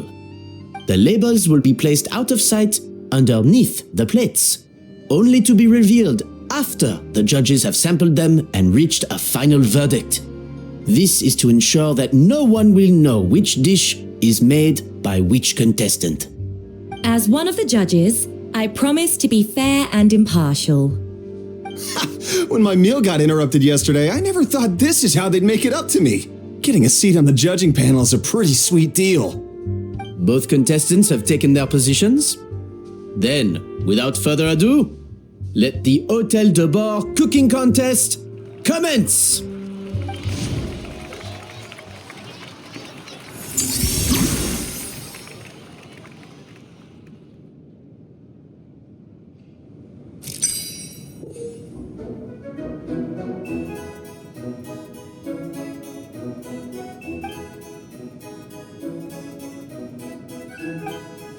Monica, Traveler, it's go time. Let's do this. Alphonse, Gaspar, get to work. Do not disappoint me. Looks like our two head chefs are raring to go. Like an oven on full blast, this competition is quickly heating up.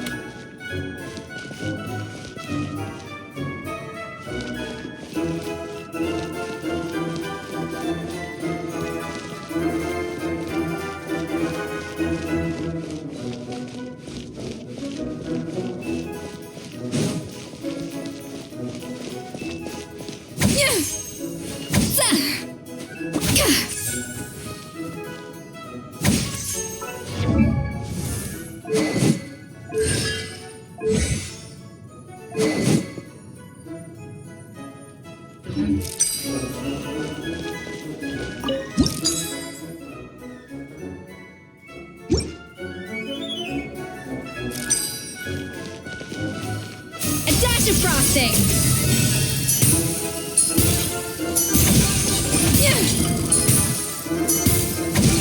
should be enough flavoring. Now hurry up and balance the flavors.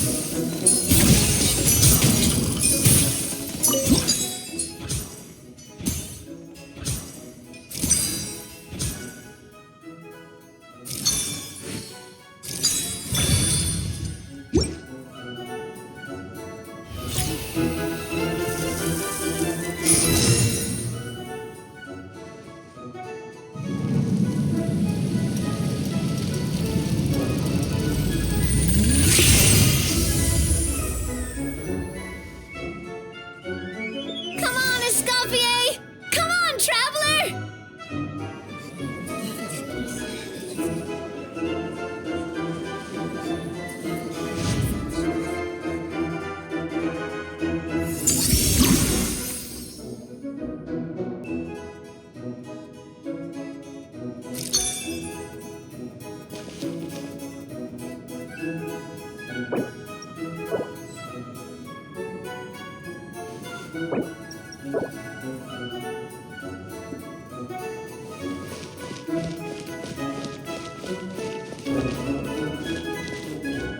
Alphonse! What are you playing at?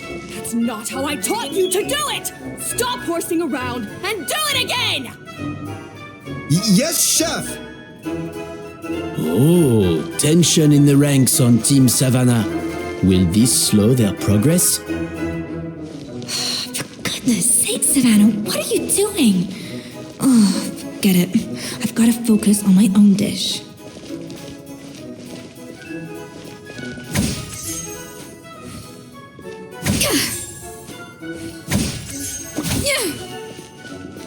Off to the freezer.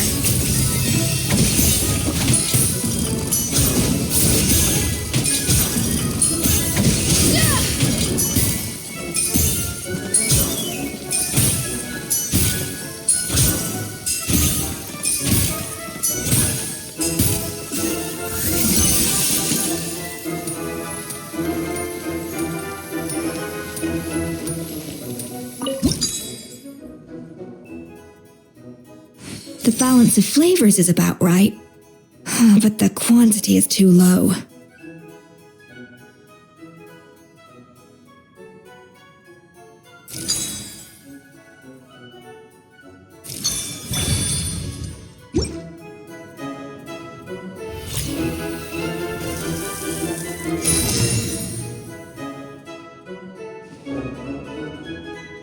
So, what do you think?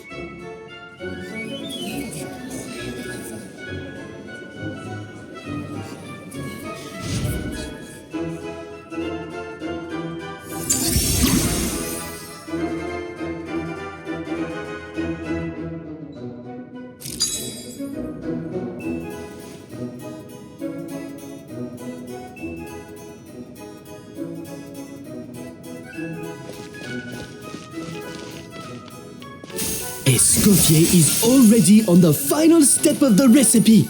Let's check on Savannah's progress. I think this flavor profile is still a little bit off. Enough! Oh, useless! Both of you, make like an egg and beat it! I'll do it myself. Wow! Is Savannah serious? Can she really make up for lost time working alone?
a recipe, no problem.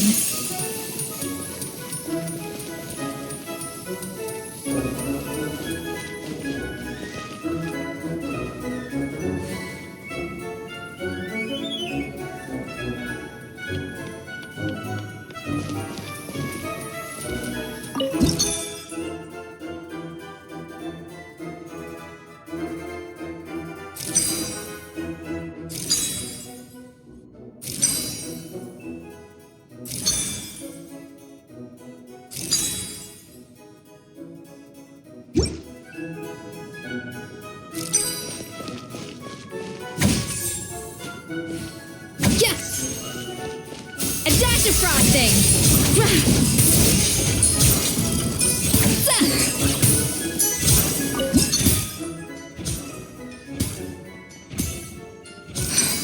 Stay calm, Escoffier. There has to be a way to balance the flavors. Just think. What are you doing, Escoffier? Your team's waiting on you.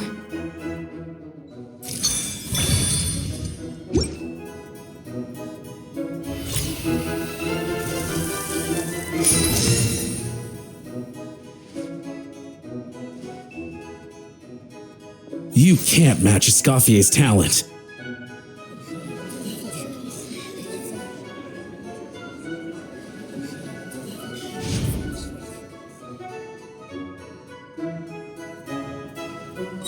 I present to you Gâteau de Bourg.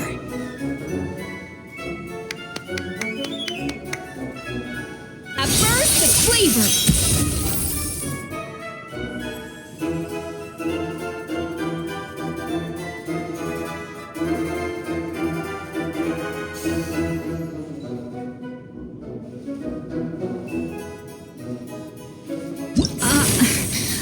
I was just exercising caution. I had to make sure everything was perfect.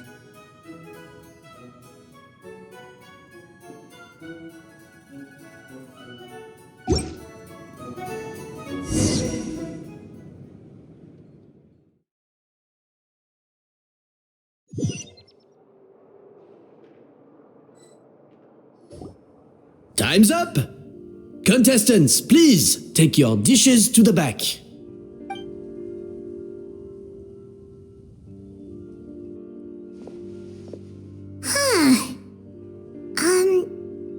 That guy was right. You really can't tell whose is whose just by looking at them. We both made the same dish after all.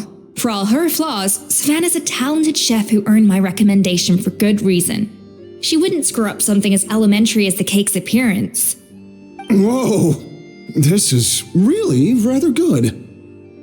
Wonderfully soft and fluffy. Beautifully sweet. This is a masterclass in how to make Gâteau de Bourg. I would give this one at least 9.9 out of 10. Only because there's something about the flavor of the base. It's just a little different from the recipe I'm used to. Huh?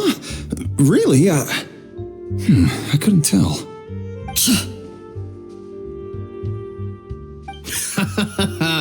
All right, on to gâteau number 2.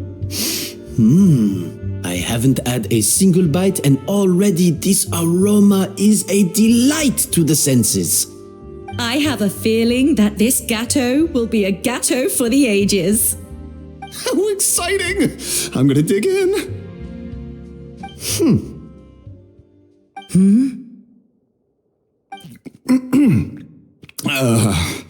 I think maybe someone got a little carried away when they were adding the sugar. Not just the sugar, it's the flavors too. This is all over the place. Who made this? It appears the decision is unanimous. This gâteau is far below the standard we would expect. And Paimon thought this might actually be close. Turns out she can't bake to save her life.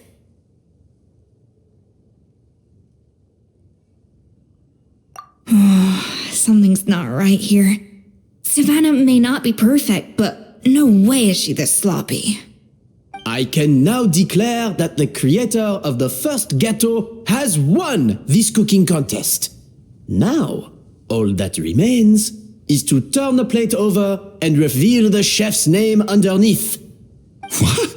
It's Savannah? No, that's impossible. Hey, Savannah, you cheated, didn't you? You cheater! What did you do? Oh, you swapped the plates, didn't you? Well, someone's a sore loser.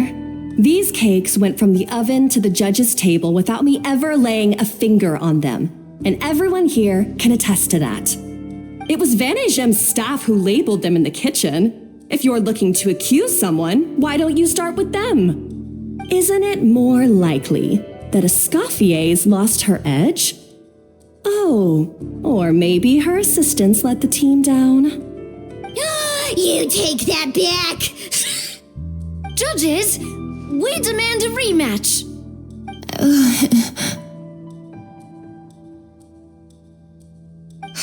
That's enough. What's done is done. As head chef, or rather as team lead, I take responsibility for the dish I served. Whatever went wrong and however it happened, I should have spotted it. Savannah, I didn't think you'd stoop this low just to beat me in a bake-off. What happened to your chef's pride? I don't know what you're talking about. If you want the Codex de Boer that much, you can have it. Escoffier, no! But you must promise me that you'll apologize to Firma and compensate him for everything you put him through. It's a little late to be negotiating terms. The contest is over and I won. That means you owe me the Codex, and I owe you nothing. Look, Savannah, you may have fooled everyone else, but can you really fool yourself? What I'm offering is to accept defeat without looking to expose what you've done.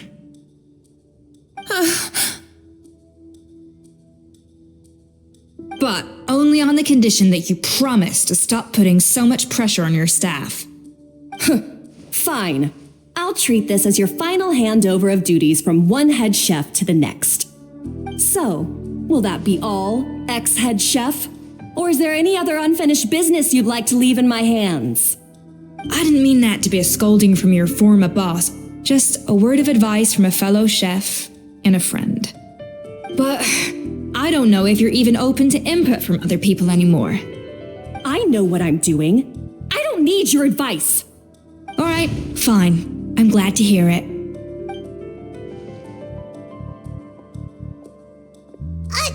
Escoffier? The Codex de Boer! Finally. Now, at long last, I will succeed. Escoffier? How could you let her get away with this? Yeah! The Codex is a souvenir of your time here! Doesn't that mean anything to you? It's all right. It was just a bake-off, not the end of the world. I'm already over it. Besides, it's not all bad. She agreed to compensate Firma. That's mission accomplished for the Spina. Honestly, if I'd have known that giving her the Codex would solve everything, I'd have just done that in the first place. I mean, why bother with the whole cooking contest? It's such a waste of time and energy.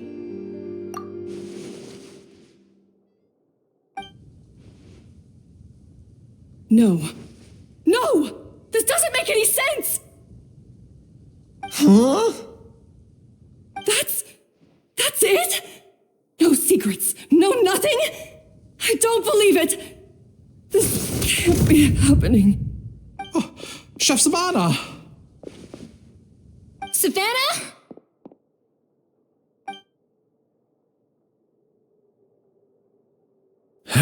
It's nothing life-threatening.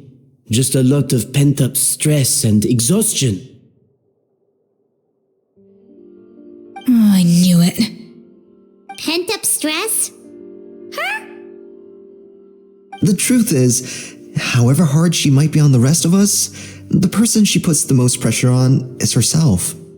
Yes, there are nights when she makes us redo things over and over into the wee hours. But for her, it's every night. She'll hide herself away in the kitchen, working on new techniques and recipes, and only realize how long she's been at it when we come to work the following morning. But why? Why would she do that?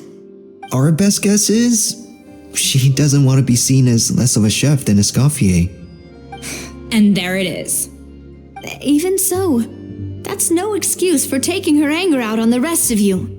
Yeah, and it's definitely no excuse for cheating in the cooking contest. About that, we honestly have no idea how she did it. We were focused on our own work the whole time, like she asked. Leone and Algalia were the ones I tasked with labeling the cakes. I've already spoken to them both. They're at a loss to explain it too. Not to worry. Come on, join me downstairs. I'll interrogate the guilty gâteau myself.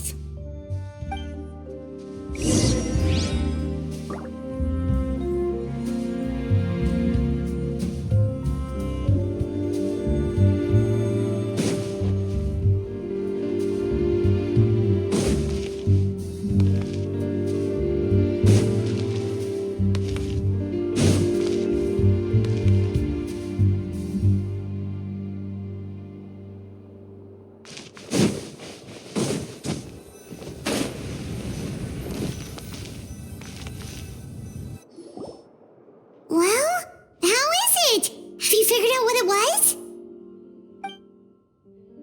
Oh, this is aggravated assault on my palate. I'd rather eat wet cement than this. Is it really that bad? I made sure to taste test it before it was served. Oh, relax. This isn't your cake. Savannah never switched the plates. The offending flavors are coming from in between the icing and the cake base, which means someone tampered with it while it was being made. Or in other words, we have a traitor in our midst.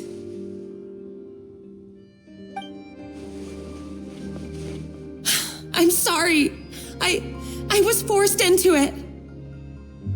It was Chef Savannah. She said if I didn't cooperate, she would... Calm down, Monica. I've already accepted defeat. And if I wanted retribution, I would have brought this up when the results were announced. Whatever's going on with you, just spill the beans. There's no need to hide it.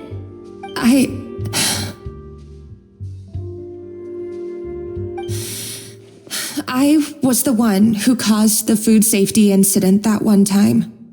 Food safety? Wait, you mean the Lumaline incident?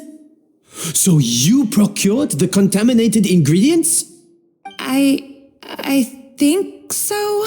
Savannah and I were on procurement that day. I didn't check everything as well as I should have, and so I let contaminated ingredients make it into the kitchen. But I swear I didn't do it on purpose. I had no idea there was an issue with them, and I didn't know it would end up with Escoffier going to jail. But the last thing I expected was for Savannah to use it as leverage to blackmail me with... This is crazy. So Savannah pressured you into sabotaging Escoffier's cake by threatening to expose your secret if you didn't? I know, it's terrible. I'm so sorry. I was so scared. The thought of Chef Escoffier finding out that I put her in jail, it made me freeze up with fear. I thought Escoffier would hate my guts if she ever found out, and yet somehow that's ended up in me doing something even worse.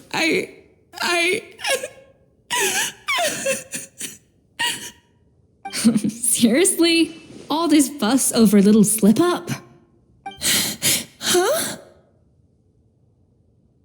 Firstly, it's not like I got a life sentence. I did my stint at the fortress and now I'm out. And secondly, I had my own reasons for leaving the Hotel de Boer. This wasn't the only factor. So you don't need to feel ashamed or frightened or anything like that. Any more than you need to add butter when you're pan-searing foie gras. You mean, you forgive me? Oh, well, I'm not saying you don't have to take responsibility for your mistakes. You You should tell Vanagem to mark down your performance for the past few months. Then do some digging and find out exactly where those contaminated ingredients came from. Sure, you've made mistakes, but now's the time to fix them. Understood? Understood.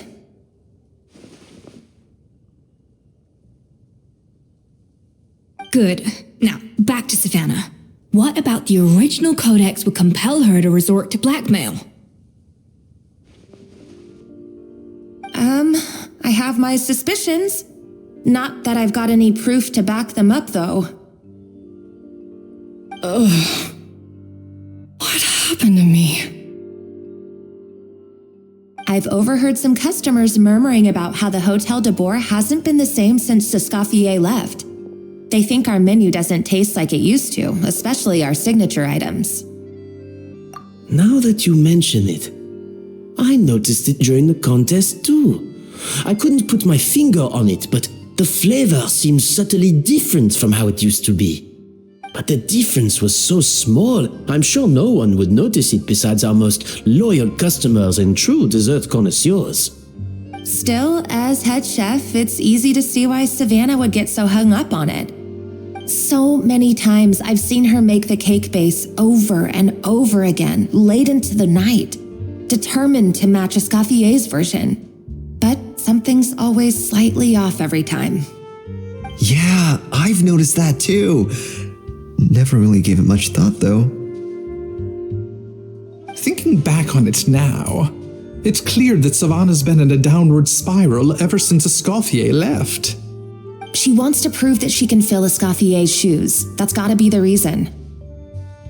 But after countless setbacks, she's getting more and more unhinged.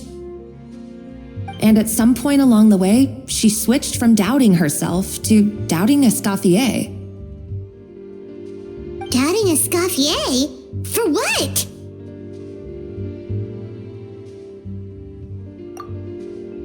Yeah, it would explain why she was bent on getting the original at any cost. She must have thought Escoffier purposely omitted key details from her recipes when she copied them out. Also, she could retain her place as the #1 chef in Fontaine, the only one privy to all the secrets of the trade. Oh, for goodness sake, what a stupid idea. Of course. Then she finally got the codex only to discover that the secret recipes she's been pining for don't exist at all. Seeing how utterly wrong she was must have been a real shock to the system. It probably brought up everything at once. It overwhelmed her, and she passed out.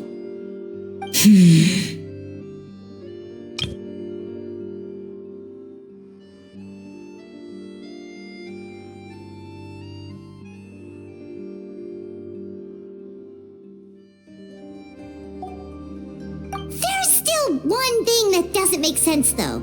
If Savannah had the real recipe all along, how come it tasted different? She might not be on the same level as Escoffier, but surely after like 50 attempts, she'd get it right one of those times. You'd think so, but geniuses like Escoffier are in a league of their own.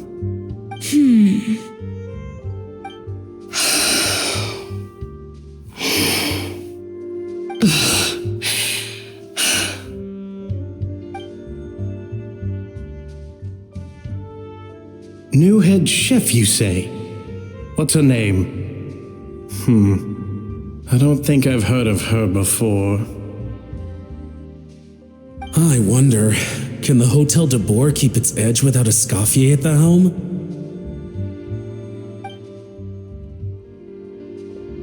This tastes different from last time. Is it undercooked or something?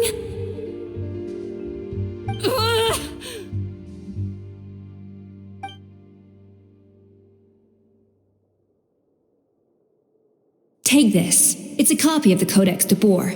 From now on, you will be its keeper.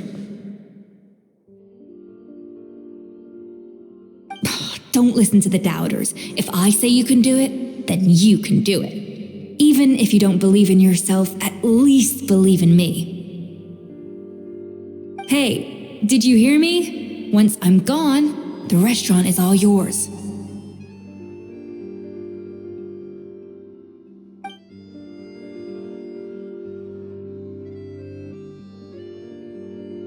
All this time, I've been blaming other people, but maybe I'm the problem.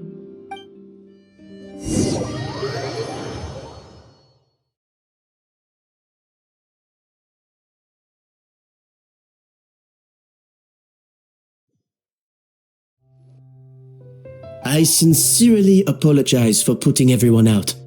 Savannah's awake now, but I don't think she's ready to speak to anyone yet. Let's give her the day to calm down. I'm sure you'll have the chance to talk everything out tomorrow. In that case, I'll go and update for Ma and his family. I wonder what he'll make of all this. So, we'll come back tomorrow then. That was a long day. I think I've earned myself a sweet treat when I get back home. Oh, nice! Macarons? Or are you gonna switch it up this time?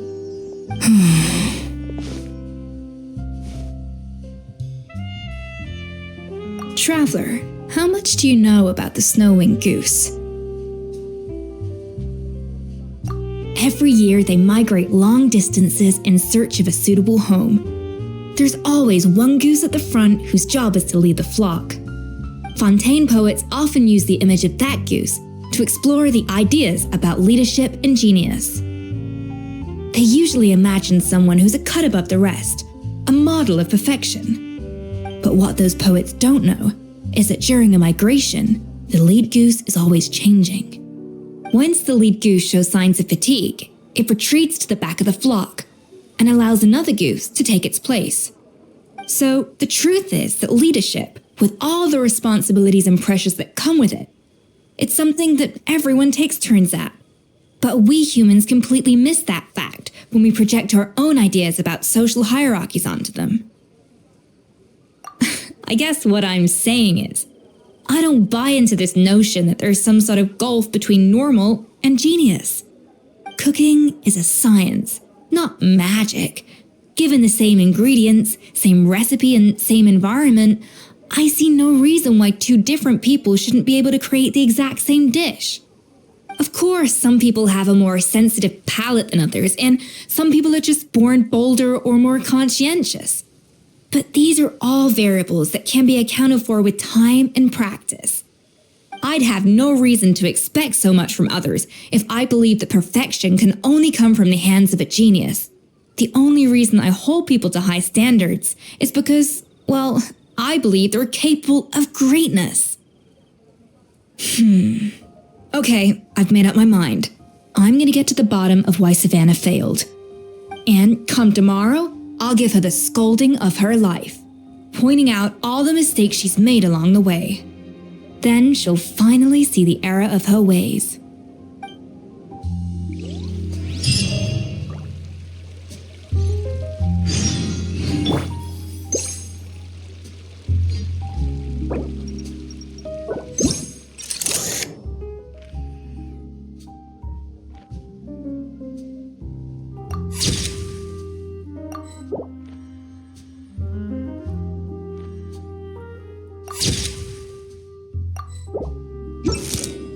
Say cheese!